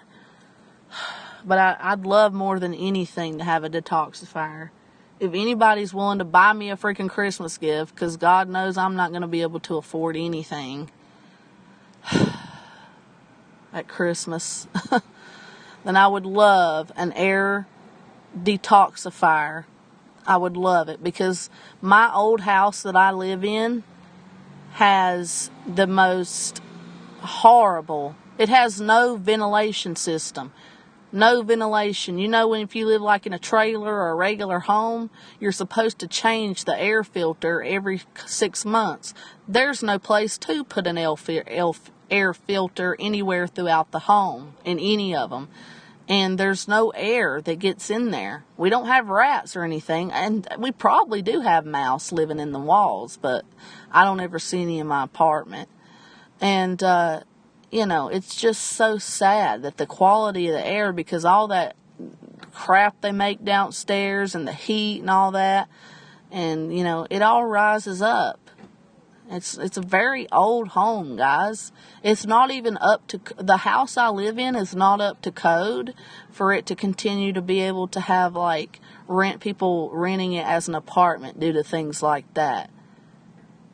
I begged my landlord not to sell it, because I'll never find a place like that again, and thank God she was able to keep that house for me for at least another, I don't know how long, but Lord Jesus, I just pray that I don't ever lose my home. I'll never find a nicer place than that for that type of price.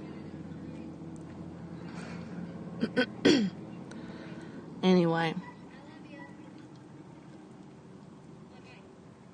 Ringleader. I don't expose them.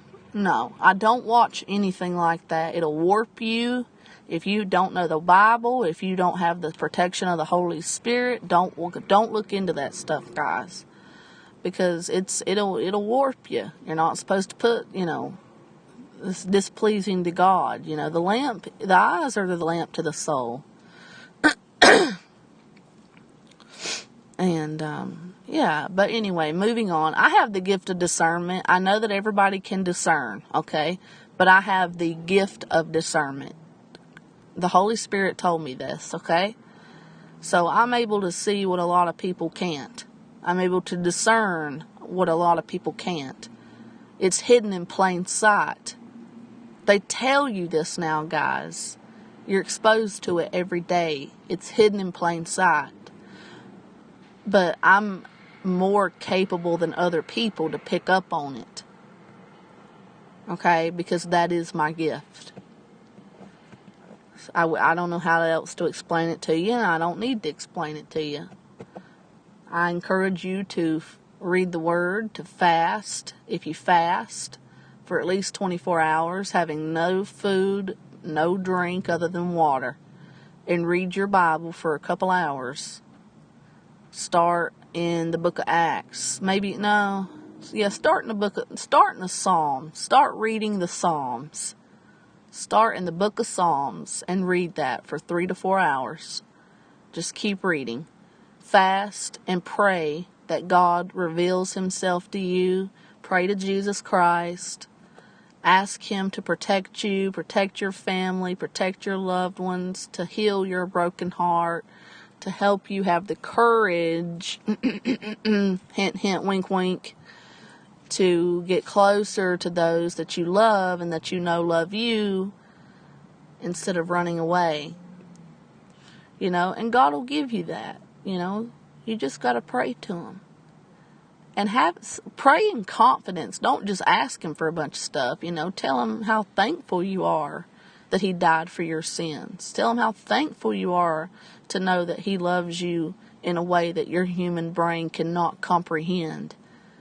Tell him you want to get closer to him. You want to know what your gift is. You want to get closer to him. But you have to seek Jesus. Now, whenever I was seeking Christ, I wasn't in it for no gift. Okay? That just came along with it. I was seeking him because I wanted to see him. I wanted to know Christ. I wanted to have that deep personal connection I kept seeing so many others have in my real life and on the testimonies that I would watch with these people who were born again. They would glow with the Holy Spirit, guys, and I wanted that. And I wanted that kind of relationship with Christ. And I had it, but then I've always just backslidden. There is no such thing as once saved, always saved. You know, and the devil is real. Satan, that's the biggest lie. He's the king of lying. He's a master of lies. He is real. He wants you to think he's not real. He hates God, and he hates you because you were made in the image of Christ, of God. So, of course he wants you to not believe he's real. Of course he wants you to have that do what they will mindset. Because he knows that if you go out and you do whatever you want, you won't be seeking God. And that's what he wants. And if you die unsaved, you're unsaved. Because the Bible says there is only one human death and then the judgment. You can't just say, oh, when you're dead, oh shit, I'm going to hell. I hope, please save me, because it's too late once you die. It's too late. And if you read your word, start with an NIV version, a newer NIV version. Don't go to no King James. Don't start out with that, okay? And go and read your Psalms and pray and ask Jesus to reveal himself to you. Don't test him, but tell him. And if it's really in your heart to want to see him, he'll show you those signs. Especially if you fast and you're reading the word and you're repenting and you're trying to live for him. Yes, he will be. The Bible says, if you draw near to me, I'll draw near to you. That's what Christ tells us. And every time that I've done it, it has worked. I don't want to cry because I can just think about how precious he is. So, Jesus is, so precious. Ringleader, honey, can I ask you what's so funny? Why are you laughing, darling?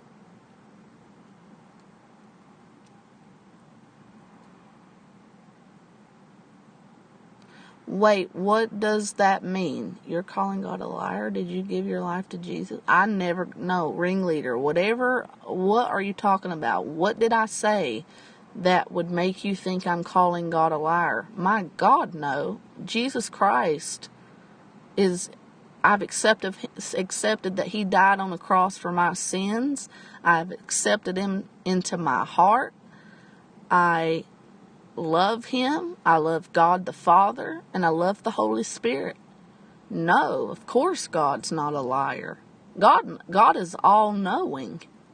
So I apologize if you were, if I said anything that you misconstrued.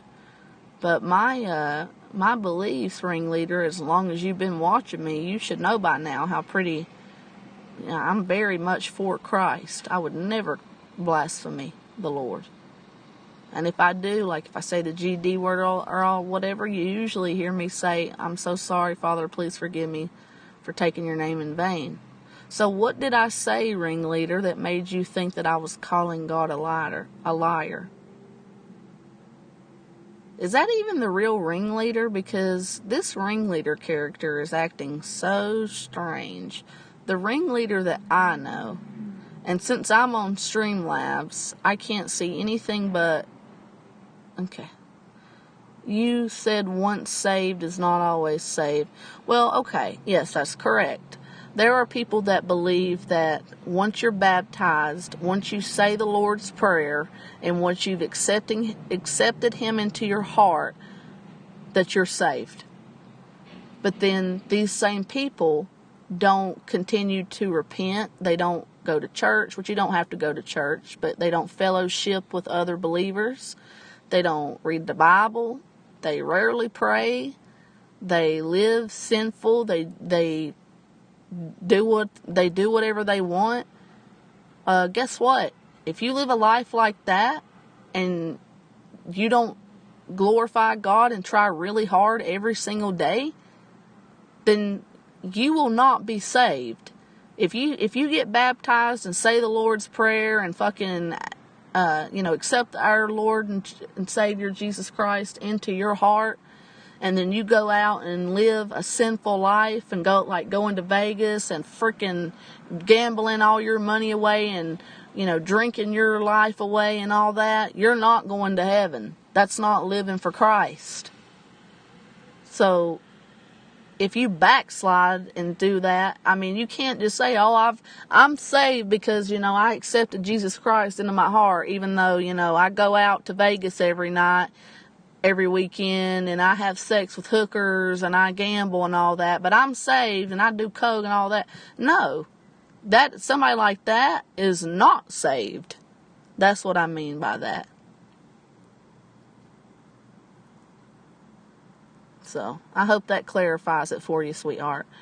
Hey, Abby. Hey, everyone. Rena, where have you been, sweetheart? I know you had to go earlier, and then where have you been? Have you been to any other streams, or are you just passing back through mine, or where have you been, sweet pea? What you been up to since we last spoke? Ringleader, can you make a video? Because you're starting to kind of remind me of somebody that trolls me with 1 million accounts, but pretends to be my friend on one of them, and then they're really mean to me on another one. And I hope that, if I figure that's the case, then, that's not going to be good. Are you a real person or not? And I'm going to have to start telling, really watching. This is why I stick to everything publicly. This is why I don't talk privately to people. I have to be able to make sure I see everything publicly. But ringleader, I do believe you're a guy, okay, right now. But you are starting to exhibit some signs of some trolls. Then again, I don't know if you're a fake ringleader. You don't seem like it, but I wonder a little bit. Alright, please do. And I can't get to your channel from YouTube, okay? You'll have to leave a comment and let me know when you do. And I want to see a face, or I want to see a face. Okay? And I want you to say, hey, I'm ringleader Abby. This is me. It is such and such date. That's all I need to see. And then as soon as I see it, you can take it down. My nose is bleeding, I think. No, it's alright.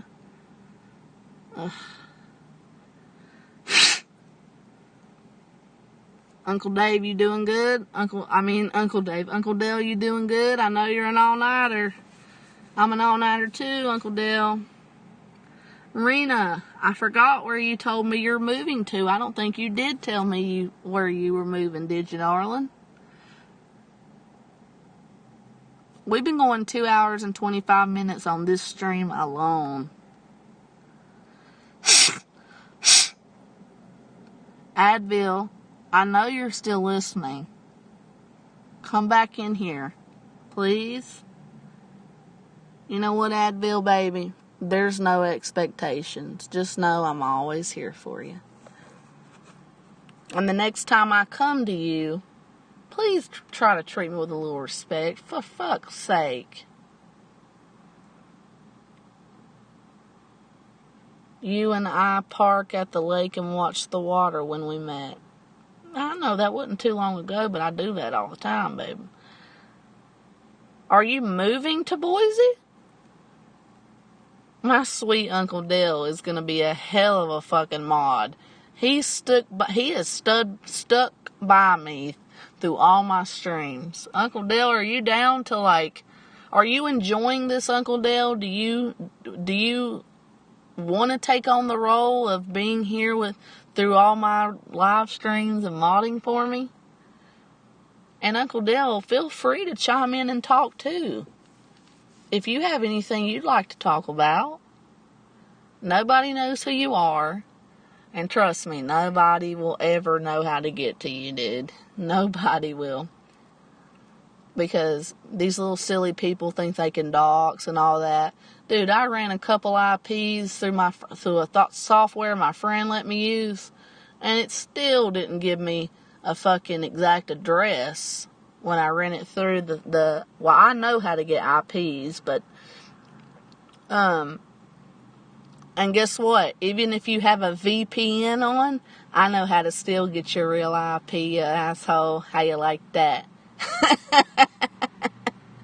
I actually should start selling that service.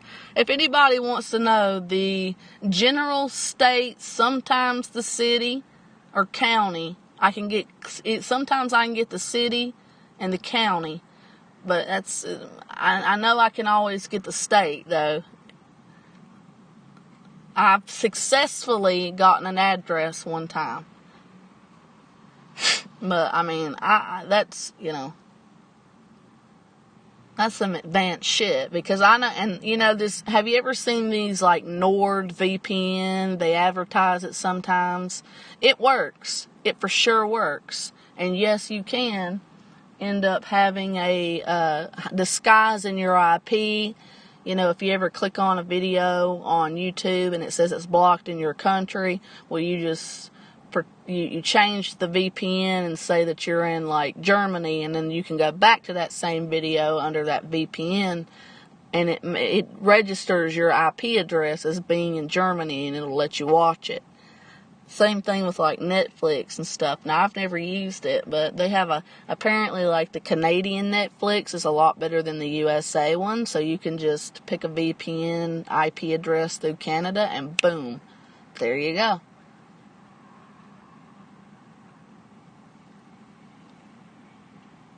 But guess what? I figured out how to get around that too.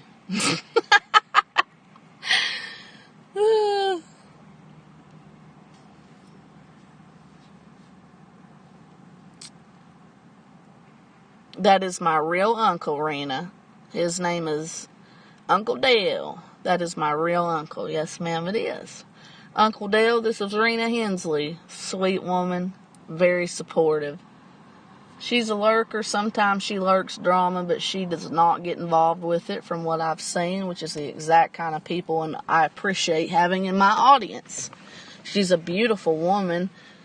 My uncle's good looking too. You might are you married or anything, Rena? I don't know if Uncle Dale, you up to date again? I met Paul on this website, Uncle Dale. You never know, you could find love on this website. My uncle is so freaking loyal to my deceased aunt that, man.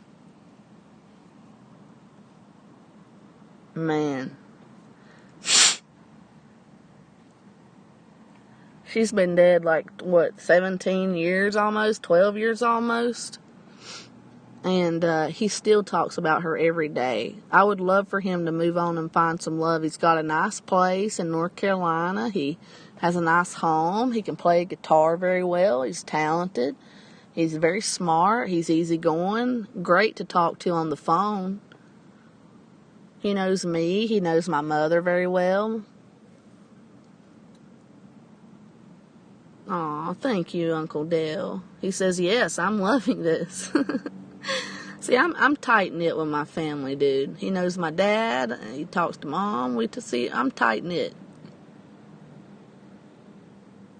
Not on my dad's side, but on my mother's side, I'm tight-knit. And this is an uncle from my mother's side. The ones on my dad's side, I don't hate them, but I'm not close to them because, for instance, they're up there living in the same places they were living in whenever I was a kid. They now have children. Some of them, they work and they build furniture just like my daddy did, but they're on crack and stuff. And as soon as my dad goes up there to live, after he's staying for a little while, I'm going to call CPS. Don't you think I should, Dale? Call CPS, because that beautiful little girl with the blonde hair, the youngest one, I don't want her being exposed to that, you know. I mean, it's bad enough that my aunt on my dad's side, Teresa, fucking has to take a bunch of Suboxone and shit and charges my poor old father to be taken to the store knowing he doesn't have a car. And she's his legal caregiver, dude, because my poor mama couldn't be anymore because she's in the fucking rehabilitation center. It just sucks. But ultimately, he needs to go up there and be with his people since he's a lost cause. I tried to help my father, and he wouldn't accept help. He's a lost cause. Dale's tried to help him. Mom's tried to help him. He's made it clear he'll never stop smoking. And the doctors made it clear, because I drug him to 1 million of them the last time I saw him. I drug him to as many doctors as I could. And I said, they all told him, if you don't quit smoking, you will die. And he won't. My family's everything to me, too. And I like a man that's close to their family. The man I love's close to the family. He's not Milton. Not Milton. The man I love. The man I have loved all my life. He's close to the only family he has left, which makes me happy. And, you know, God always told me, you know, he said, I think, don't ever give up on this one because you are meant to be with him. You are meant to have his children. So when I see him with other women, it hurts me so bad, Rena. Oh, my God. But God doesn't make mistakes. But God has given me the permission to go ahead and cut him out of my life. So that makes me wonder if whether or not I just go ahead and should. Because I don't think he's ever going to come back around privately and talk and, you know, just be my friend again or anything. I think he's just sad and hates me. I think he truly hates my guts. I know I am, Rena. I get told that all the time, but you're a sweetheart too, darling. You really are. And well, I guess they think that I'm like out here looking at them because they just turned their lights off, but no, I'm not. Nobody was in there, I thought. I was just enjoying the scenery. But for all she knows, I could just be out here freaking, you know.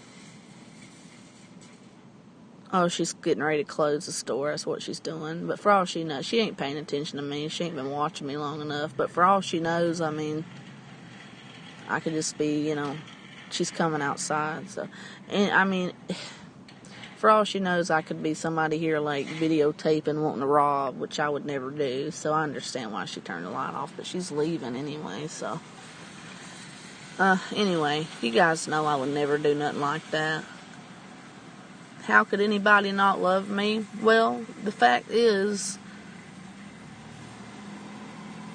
I don't know why Melton doesn't. I think it's because I rejected him in the beginning and he doesn't want to get hurt.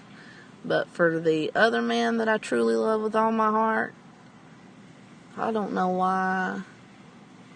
I feel like he hates me, but I know that he doesn't. I know in his heart that he loves me. I know that he loves me a lot more than he does any of these other crazy bitches, and he always has. There's only one woman on this God's green earth who I can honestly say that he may have loved more than me at one point, but he definitely doesn't now. Like, and that's just the way it is.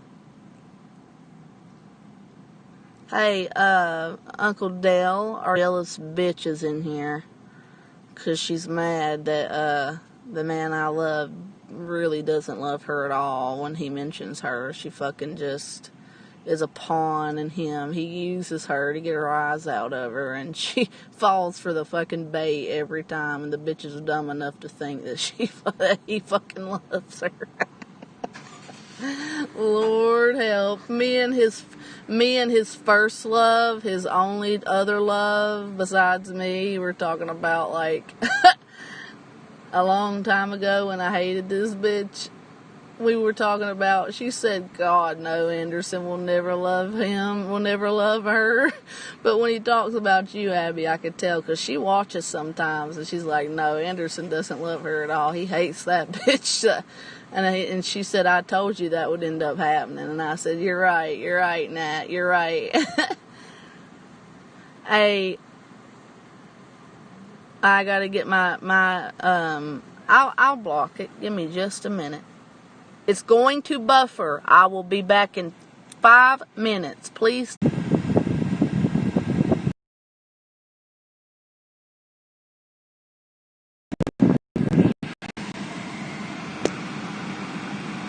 Hello. Hello, hello. Hello, hello, hello. Hello, hello. Hello.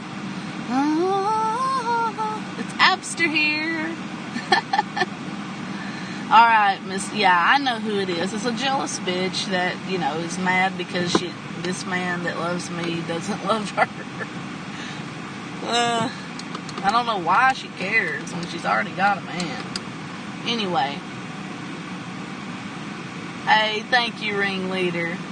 Yes, I'm back. Thank you guys for understanding. You're finally understanding, guys, that whenever I say, yes, thank you, ringleader, it paused, it buffered, but I told you I'd be back, and I'm back. Because when I pause it, it has to buffer. But I told you I was back. Now, we'll see this jump from 2 to more.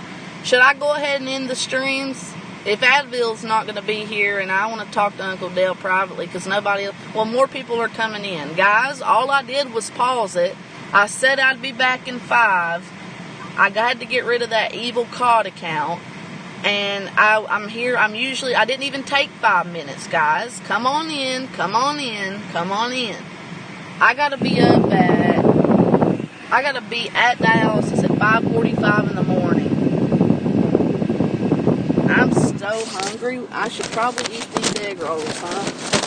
But I don't want to eat them in my car. I usually don't like to eat in my car unless it's, you know, I'm in a hurry.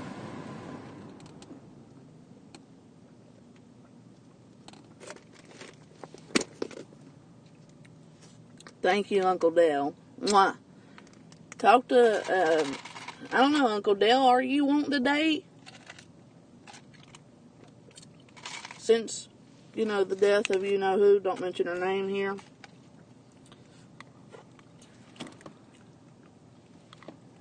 I'm so happy Uncle Dale stayed with me.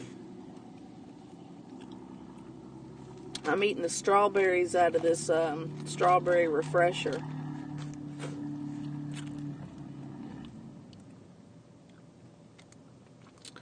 Does anybody else have anything to say before I shut this down?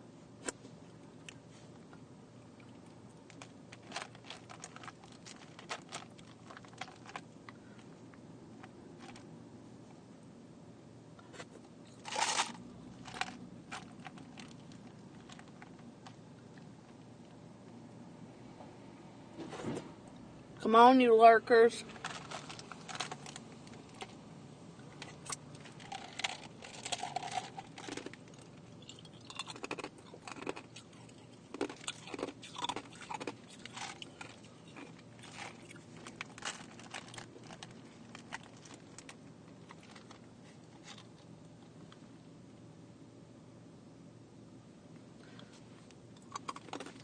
No. You think I should ringleader? Sorry, my tongue's getting numb because I'm eating the ice out of this drink.